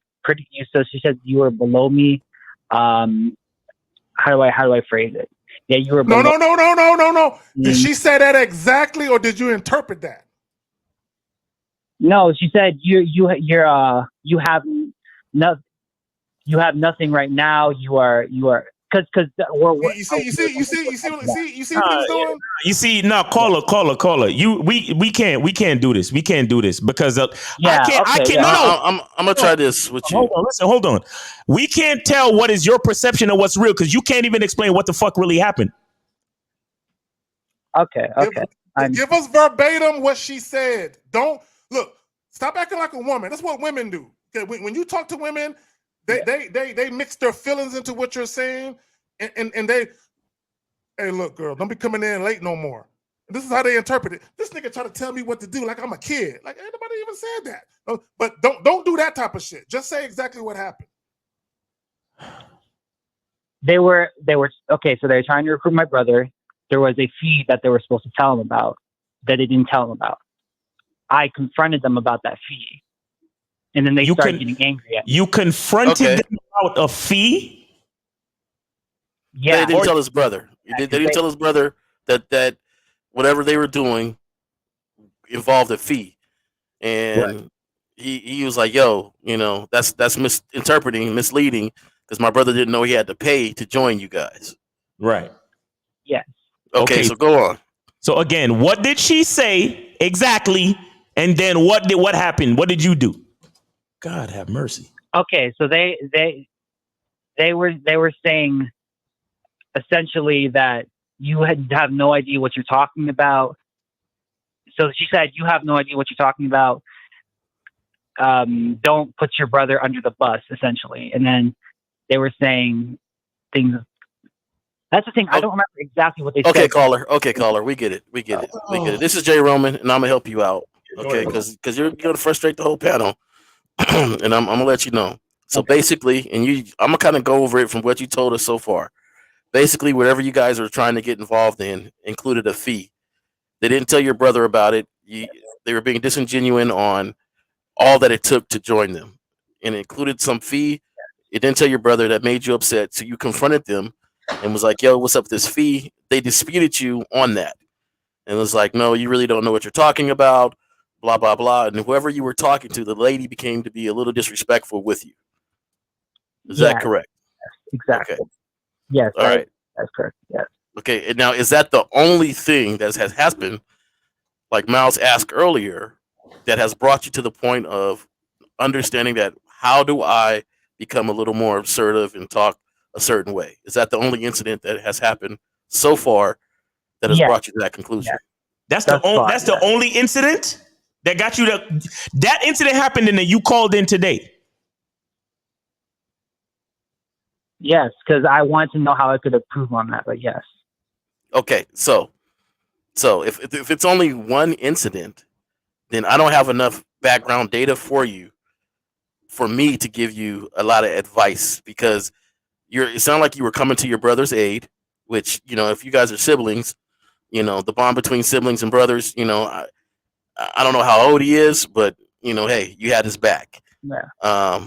Now, whatever she had said to me, I wouldn't have cared, because I was doing something directly for my brother and myself to not get played. Okay. So I don't care about how she felt, what she said to me. None of that even matters to me at all. Now, your question on being more assertive, I always tell people, start being direct with tact, though, understanding the situation and the environment you're in. But be direct, represent yourself honestly, directly, but with tact. That means I'm not going to be screaming in a place like the library just because I want to be assertive or whatever. I'm going to state what I want tactfully, and then boom, that's it. But I don't have enough information on your life, because only one incident shouldn't bring you to the conclusion that you're not direct.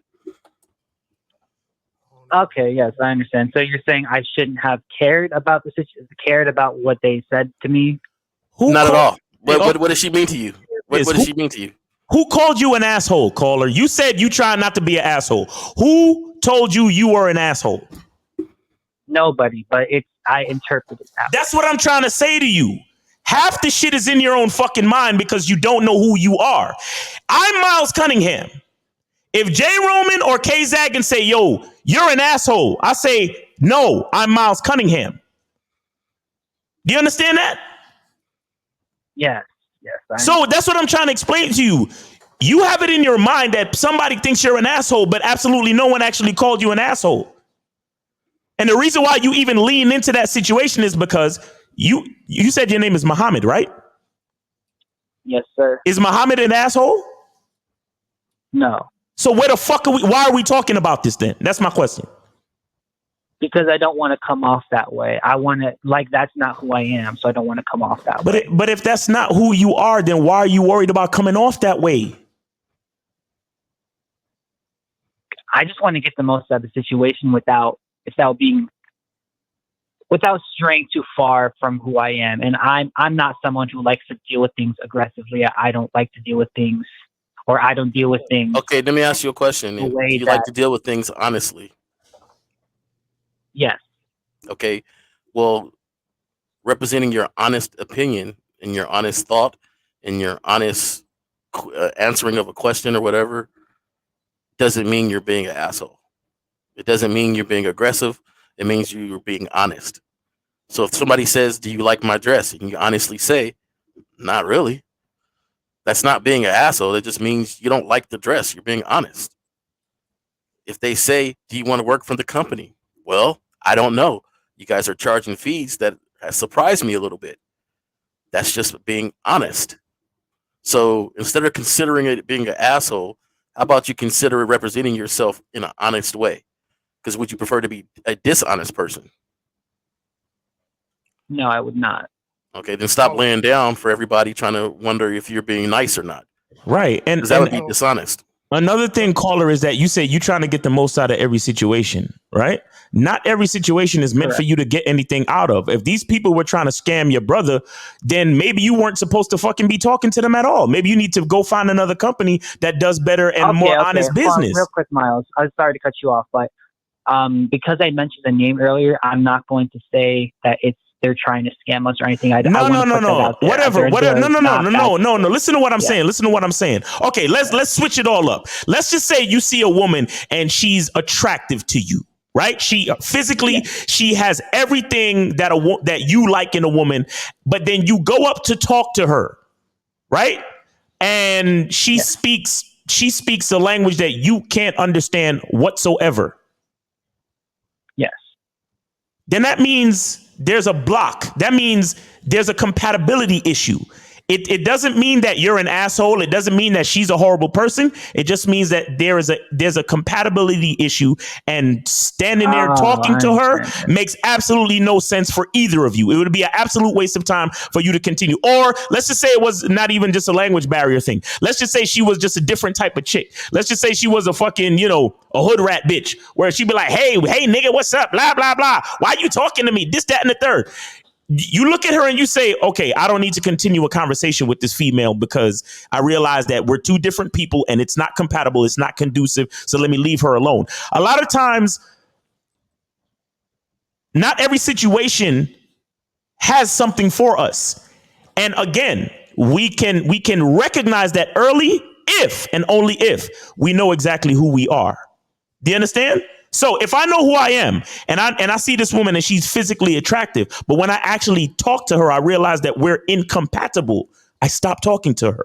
And I don't say to myself, man, I wonder if I was being an asshole or a bad person because we didn't get along. No, I just look at the reality that, hey, we didn't get along. So now it's time for me to go about my fucking business because I'm not trying to waste my time because I know who I am. You get that? Let me add. Go ahead. Hold on, real quick before. Let me say this before I get my point. I'm gonna pass it right back to you, caller. Just let me make my point.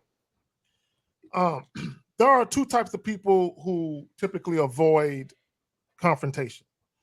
One person is the person that's always worried about what other people think about them, which is you. The second person who tries to avoid confrontation, a man such as myself, I don't know. Confrontation doesn't bother me, but I try to avoid it, not because I worry about what people think about me. I try to avoid it because I know what I'm capable of. I know what I'm willing to do. You know what I'm saying? And what I'm willing to do, it ain't nothing nice. You know what I'm saying? So I try to avoid confrontation to keep shit from getting ugly. You know what I'm saying? But I don't give a fuck what people think about me. One of the worst things that I've heard people say, and I heard this recently on YouTube, where they said the problem with people is they should care what people think about them. No. The problem with people is you shouldn't care what people think about you. If you know that you are a solid, thorough individual who has integrity, honor, and dignity, that's the person you should parade in front of the people and let them, whatever they're going to decide who you are, let them decide. That's not your problem. Okay, be yourself. As long as you're not being malicious or going out of your way to harm people, be yourself. No matter what you do in life, there are people who won't like you. You can't prevent that. Exactly. So you might as well go out being your fucking self. Exactly. And shout out to LeBrian for the $20 super chat. He said, show my appreciation. And shout out to 50 Fitzwell with $20. He said, knowing who you are as a man can save your life. Jerome, you got something or? No, I said appreciate it to the shouts out. Okay. Caller, do you have any other questions or anything, or do you get what we're saying, or what's going on with you? Yeah, I'm just trying to. Yeah, but I want to provide. Like, I want to make sure that I'm interpreting this correctly. So, what you're saying is that. What was it? So you're saying that I shouldn't worry about the reaction that people will have as long as I'm having my intentions clear from the beginning, right? I shouldn't worry about the reaction at all. It's the thing is to be comfortable with yourself, so much so that it's hard for you to worry about another person's perception of you. That's what it is. You understand? Because the only thing that matters is how you see yourself. That's the only thing that matters. Do you understand that? Yes, I understand. Don't be comfortable with yourself just to make others comfortable. Be comfortable with yourself, and that's it. Like, that's it. That's literally where it stops. Have you ever tried to say something nice and it got misconstrued? All the time. Yeah. Okay, so worrying about something that you intended to say nicely that still didn't come off nicely, and now you're worried about it, but your intent was being nice. It doesn't seem like you can say anything else nicer than that, right? Because your intent was to be nice. Yep. Caller, real right? quick. Go ahead, Are you understanding me? Yes, I understand. Okay, so what else could you have done nicer than that already? So you trying to appease everybody. It's still not really working. So I understand if you're a nice person. I'm not saying don't be a nice person, but be a nice person for you. State what you want to state, and that's it. If people mistake it, they mistook it. That's it. Mm-hmm. That's it. They mistook it. I was being nice. I judge people on malice. That's how I do. I don't know about the rest of the people on the panel, but me, I'm a malice person. So I've had things done to me where later on the person said, "Man, I really didn't. I co-signed for people, and they said, man, I'm sorry, I just didn't have it." And woody whoop. And I said, "All right, man, I got it. I got to pay, whatever, because I know this is what I did." It wasn't under malice that they mistreated whatever our arrangement was. It's just that's what happened. Now, I've had people do some stuff where I was like, okay, I'll never do that for you again, because I know they didn't care. They said, fuck luck, fuck Roman, and that was that. So my thing is the malice of people. So if your malice and intent is to be who you are, to represent you, who you are, a nice person, and they misconstrue it, so what? Shit, I say fuck them. That's what I say. Fuck them. Fuck them, and I mean that. You trying to protect your brother? It don't matter what she said after that point. If I was trying to protect my brother and myself, it didn't matter what she said after that point. She could have called me every name under the book. I'd have told her, "Hey, you know what? You have a nice life. Get out of here. I'll never talk to you again." Yeah. Okay, and I would have felt fine. Slept fine. Wouldn't have thought about it a second time. Nothing. Me and my brother with a high five went and got something to eat and said, "What's next for us?" let me add this. Let me add this real quick, caller. You can say the exact same thing to 3 different people, and they will all take it in 3 different ways. Right. How are you responsible for how individuals interpret what you said? As long as the shit that you're doing, there's practicality and pragmatism to it, and there's no emotions in it, there's no feelings in it, you're being logical about how you present shit, that's all you can do. Okay. A lot of people are too worried about, how can I say this nicely? How can I say this with some sugar on it? You know what I'm saying? And to Jay Roman's point, he said earlier about using tact. There's a time to use tact. There's a time. Like an example would be this, caller. If you're about to have sex with a young lady and you say, God damn, that shit stink, right? That's not using tact, right? Yeah. Using tact would be, hey, baby girl, before we get into this, why don't you hop in the shower real quick? You know what I'm saying? There is a way to talk to people because you're just mindful. You know what I'm saying? But you got to understand, we live in a world today where people are ultra sensitive. I mean, really sensitive.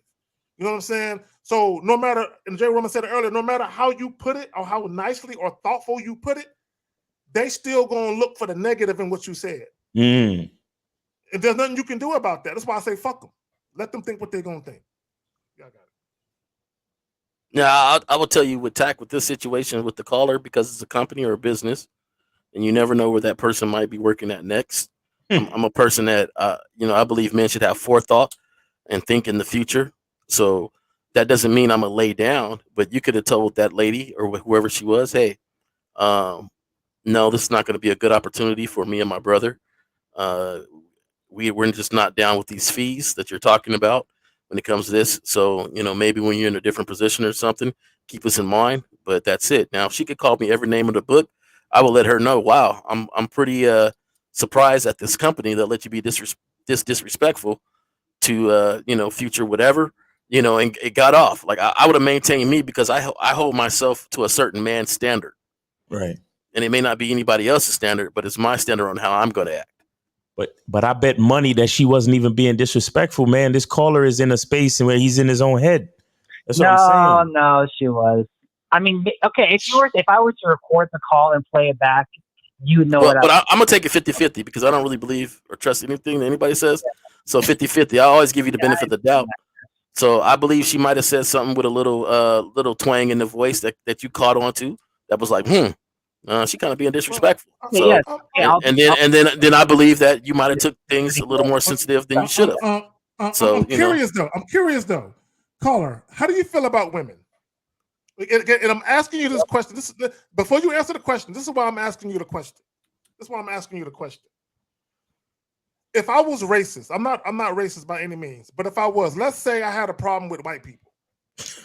A white dude can say the same thing to me that a black dude can, but I'm gonna find fault in what the white dude says simply because he's white and I don't like white people. You understand what I'm saying? So if you got a problem with a group of people, it don't got to be a racist thing. It can be a sexist thing, right? So if you got a problem with someone, you can literally find fault in everything they say simply because you don't like that demographic of people. Listen, he got on the call because they didn't tell his brother about the fee. So in his mind, he got on the call with disingenuous people. So maybe your tone and you talking about the fee triggered her to be a certain way. But it all started with you. That's what I'm trying to tell you. I don't give a fuck what goes on in your life. And it goes back to the title of the show. I don't care what's going on in your fucking life. If you don't take responsibility for your reality, you're weak. I don't give a fuck what anybody else is doing. If you don't take responsibility, if somebody's smacking you in the face, if you stand there and let them keep smacking you in the fucking face, it's your goddamn fault. Why they smacking me? Why they keep smacking me? Why the fuck you keep standing there? Oh, but they were being disrespectful. No, you got on a call thinking that they were being disrespectful. So your tone probably triggered her tone. You get what I'm saying? So you're saying that I might be misinterpreting it to where I might have said something that triggered her, and then I'm taking the blame for it. You were already upset before you called, so you had your demeanor, your disposition, your caller. That's why in customer service they tell you to smile through the phone. Yes, you know what I'm saying? So that way your voice You know what I'm saying? People can tell by your voice if you're agitated. So when you call up and you're already agitated, you're on the phone with a chick who take calls all day. So she's like, another one of these motherfuckers. Yeah. So boom. So now you're defensive when you call up, and she's defensive as well. Y'all button head. Because you talking about, you didn't tell us about this fee, and what's the matter? And she probably heard the urgency in your voice because you just trying to protect your brother. So she probably took that as you trying to back her into a corner to act like she's not doing her job. And then she probably thinking, well, let me tell you something. You don't even know what the fuck you talking about, because that fee doesn't show up until we get to this process, and then we have to go through this and go through that, and then the fee comes in then, and blah blah blah blah blah. That does sound that like it makes sense. Exactly. But let me tell you what happens when you know who the fuck you are and you're comfortable with your own identity. You can approach almost every situation with a balanced and even tone and an even disposition. So then once you enter the situation with a balanced disposition, you're able to take everything for exactly what it is, nothing more and nothing less. Do you get what I'm saying? So in that situation, you would have probably been more keen to just listen to the information as opposed to listening to the bitch's tone. Do you get that? Yes, I understand. So yeah, I was. And let me bring this around. Let me bring this around to approaching and talking to women. A lot of you dudes, you have resentment from every last bitch that told you no. So now you're standing in front of a brand new bitch. And if you had just took the time to be balanced and be cool, you probably would be getting the pussy. But you already thinking, well, she probably gonna tell me she got a boyfriend. You know what? Fuck this bitch. I don't even want to talk to her no more. She not as pretty as I thought before I walked up here anyway. And you have all that fucking energy inside of you. And then when she senses that energy from you, then she's like, you know what? I'm not interested. I have a boyfriend. Could you leave me alone, please? And she's trying to be polite and excuse herself, but you're taking it as, oh, just another bitch trying to fucking reject me and make me feel bad. Rah, rah, rah, rah, rah. Yeah. I hate these women. Red pill, because, you know, rah, rah, rah, rah. And it's really just the resentment from the last couple of chicks that told you no. And you're just mad at them. And you have all this fucking resentment and this hatred and this energy. And then you end up fucking up every next approach. Because of where you're at. But you got to get back to who you are as a man. Know your identity. Real quick, outside of this caller, are we good on calls? Yeah, we good on calls, man. And after him, I'm gonna kill it so we could do these questions. Because we got a gang of questions. Hey, listen, real quick. Caller, are you? Yeah, nah. Somebody trying to call in now. No. Caller, you good, brother? Like I got the information? Yeah. Yeah. Take it down a notch. All right, man. We appreciate you, man. You know, like I said, know who you are and just be cool, man. Just be balanced, be comfortable, and take the information, man. Don't let people agitate. You know what I'm saying? Yeah. All right, man. Thank you so much, Miles. Thanks the other two first. I'd like to thank K-Zag and Roman as well. Yes. I know I've left you guys out. You guys were a big part of this too. It's all good. That's all good, man. All right, man. No rah rah rah. No rah. I'm not gonna interpret that in the wrong way because you left me out, nigga. Miles is rah rah rah. All right, brother. Rah rah, fellas. Rah rah rah. All right, man. All right. Hey, enjoy the rest of your weekend and make sure you check us out on Real Game No Theory tomorrow. All right. All right, we'll do that. All right, take it easy, man. Right. Appreciate you, caller. We good on the calls, right? Yeah, I killed the phone line so we can do the questions and then we can be out. All right. Well, let me just respond to this. For those of you who don't remember, there was a viral video of a short dude in the deli who got mad at the chick. You know what I'm saying? He felt like all the women were laughing at him. So he blew up. He was tripping. And he was like, all y'all women. And what it was, he had this vitriol and this angst towards women overall because of how women treated him. And the fact that women really wasn't fucking with him. So he projected all of that onto a woman who wasn't even tripping. But he walked in there with that attitude. You know what I'm saying? And that attitude fucks you up, man. And it comes out. All right, so we got a question right here. Let's get it.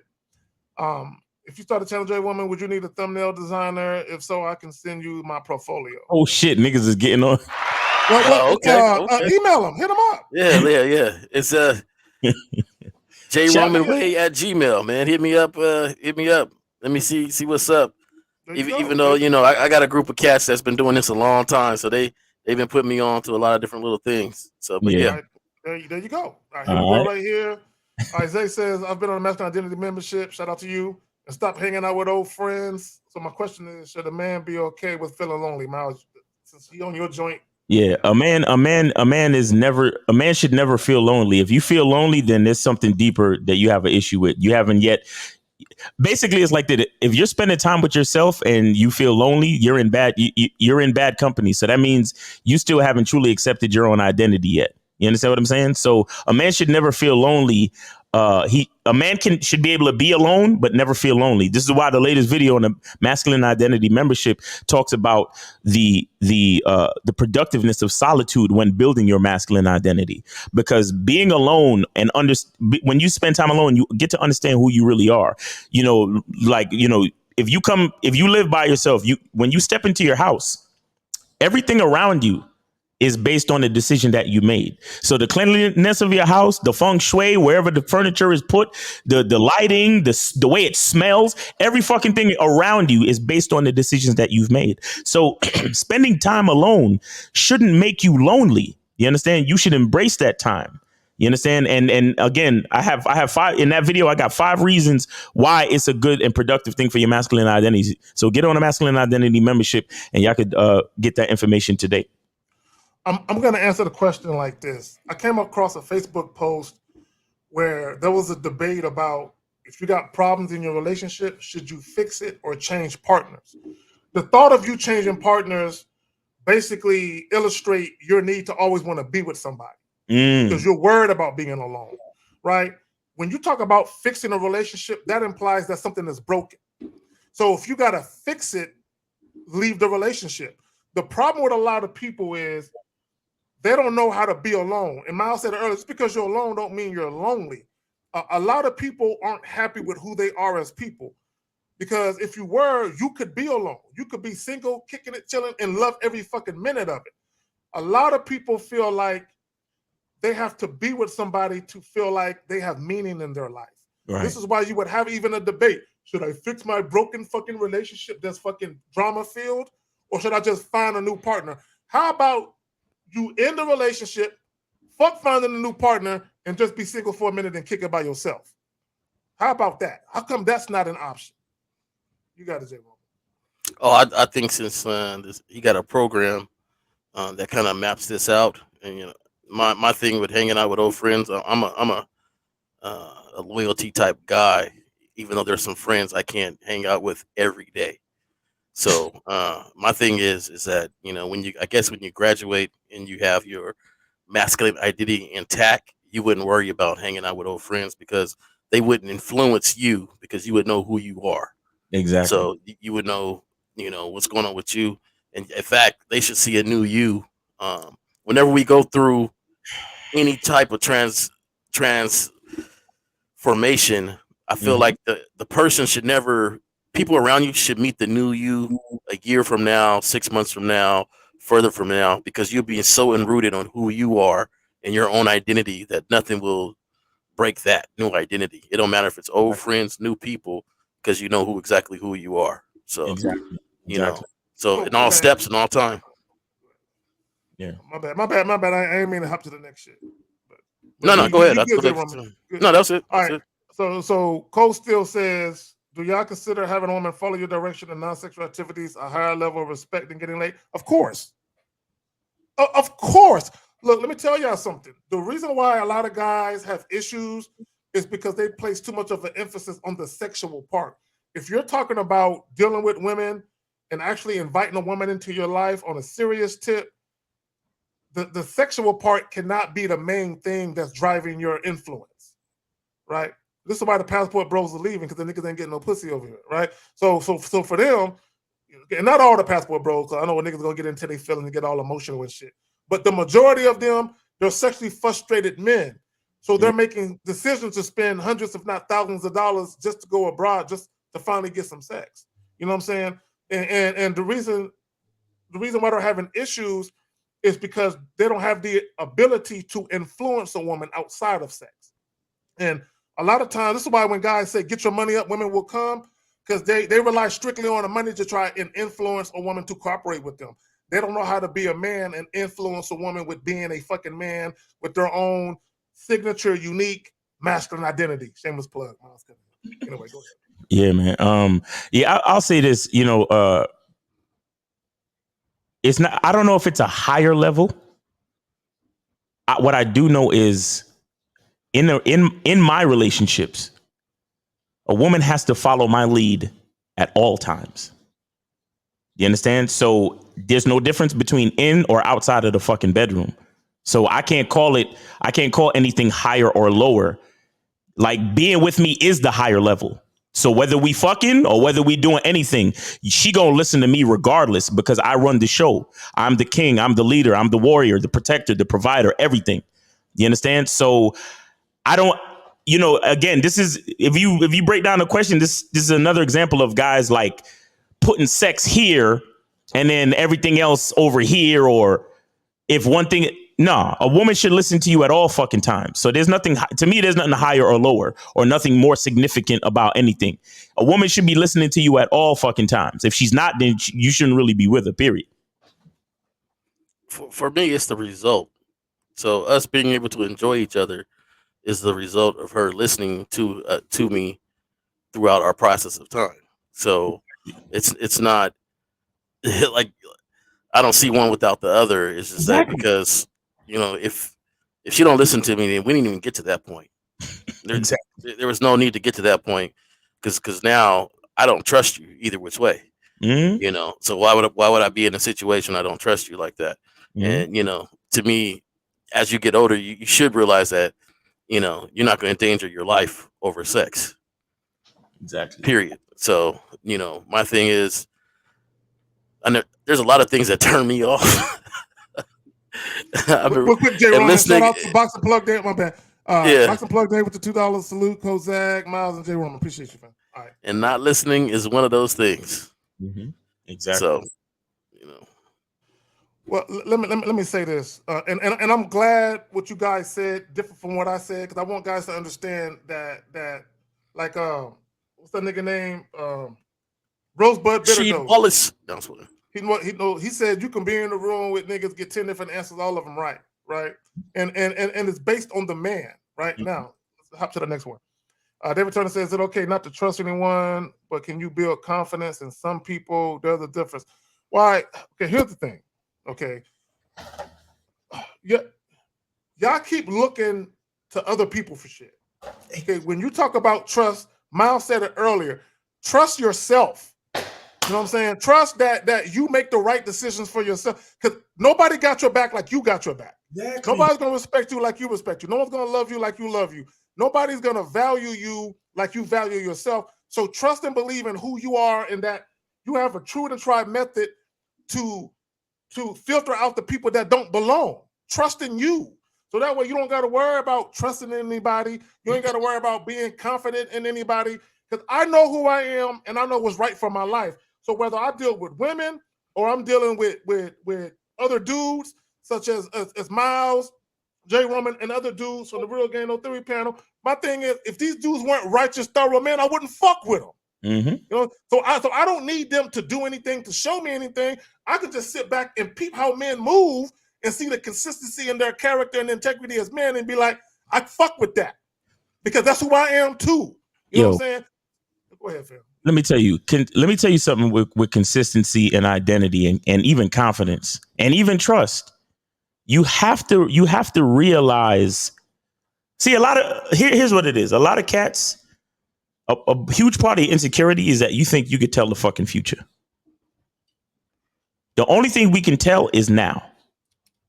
All right? So, what am I saying?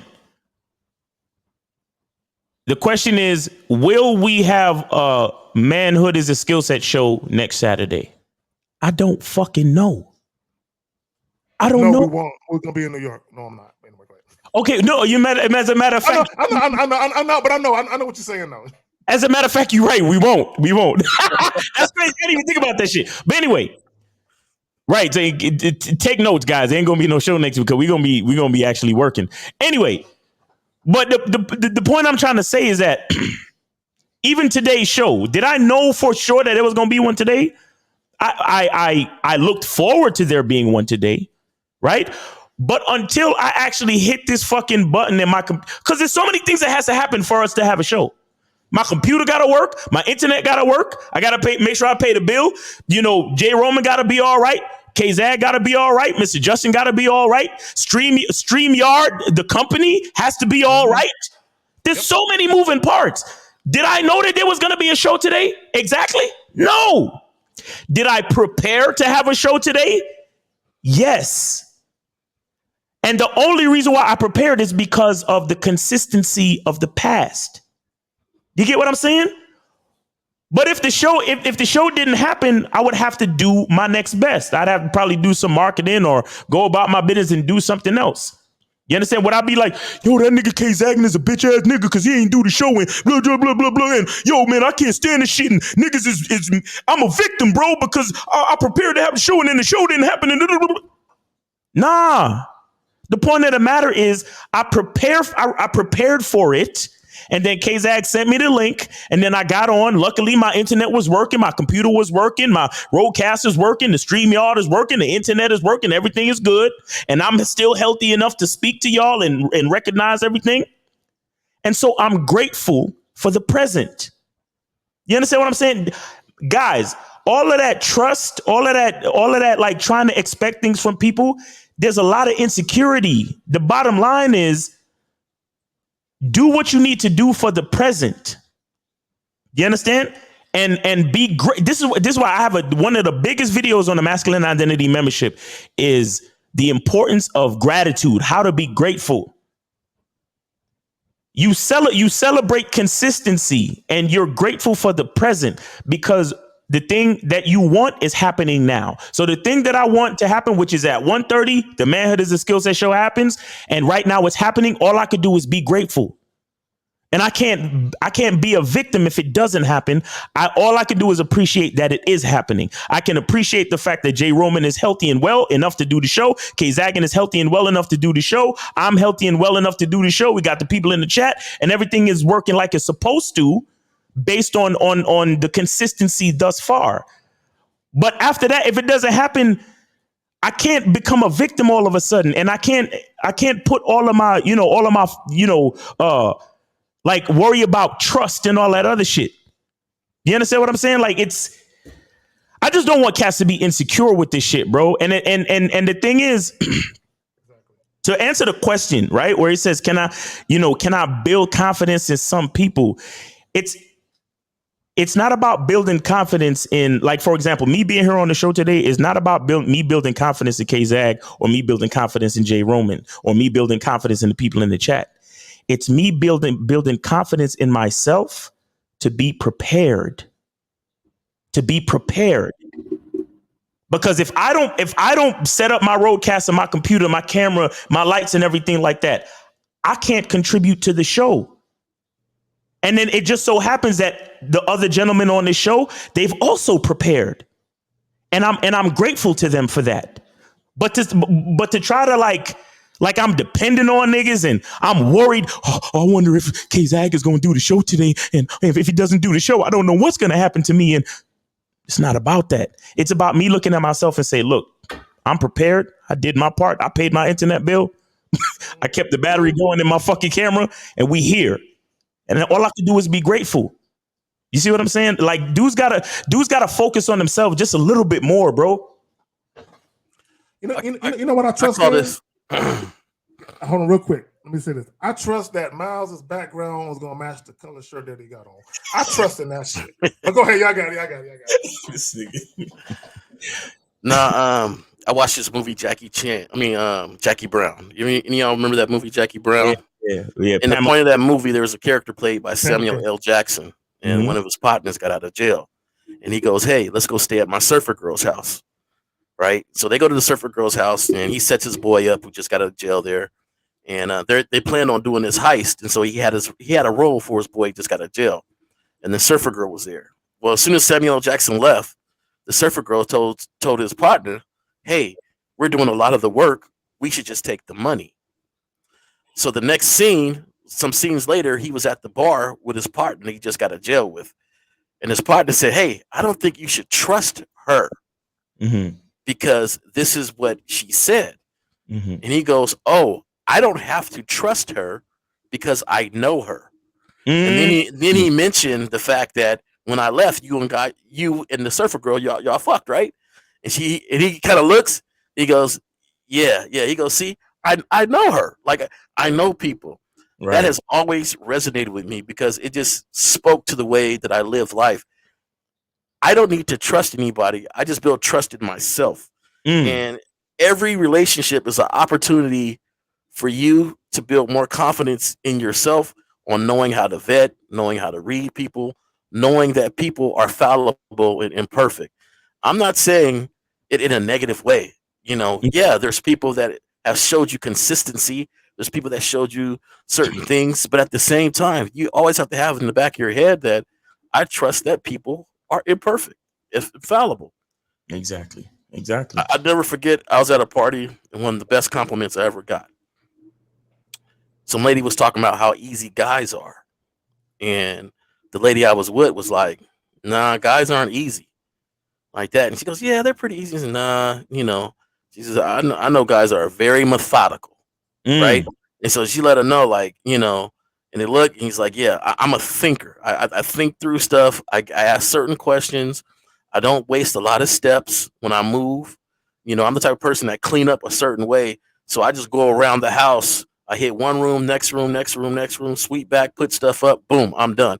Very methodical on how I move.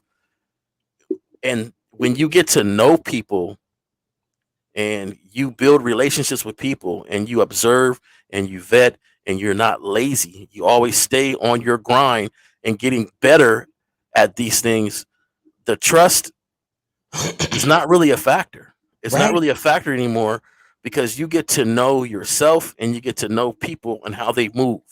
Patterns of behavior. Right. And there's some partners that that you say, hey, we got to be there at 3. They don't get dressed till 3. You know that. And it doesn't matter how many times you done called them, said, hey, man, I'll be there around your crib at 2:30. We're going to do this. We're going to, they just don't do that. Now, are you sitting there? That's your partner, right? You trust, to your life. You've been together for a while. Y'all done kicked it, been knowing each other, but you already know you can't put any money down if you say, hey, will he be ready at the time to go? Nah, he ain't going to be ready because no matter if he told you, hey, bro, I'm going to be ready, man. Don't worry. I'm going to be ready. Trust me, man. Trust me. I'm going to be ready. Just think how many times somebody said, trust me. And they were your friend, closest confidant, and you already knew in your head, nah, man, I know you. So my thing is, instead of trying to build so much trust, you can build relationships with people, but understand you're building a relationship with yourself more because that's the relationship you should be building, getting to know somebody and reading, understanding what you're reading. Right. I get more upset when I misread something. Right. Like, damn, I didn't see that coming from her or from him. Damn, I missed that. How can I get better at seeing that? Right. That's what you build more. You know what it is? It's your need to believe in somebody other than yourself, which goes to the title, When the Illusion of Sexual Exclusivity and Reality Clash. It's your need to want to believe that somebody is capable of behaving in a way that makes you feel good, that's pleasing to you. Your need to believe them, when all you need to believe and trust in is you and your ability to not only weed out people who aren't good for you, but your ability to also get rid of people who you find out later on aren't no good for you. And you can't be mad at it. You could be disappointed. You could be like, damn, oh well. Because as we always say, people are human. People are imperfect. Let me just say this. We in super overtime. Some of you guys' questions won't get answered. If you guys want to get to some of them, it's cool. If y'all ready to bounce and we can wrap this up and we can go ahead and shout out, whatever we got to shout out and bounce. Y'all let me know what y'all want to do. Yeah, I'm cool. I'm good for a minute. I kind of got to go though. Okay.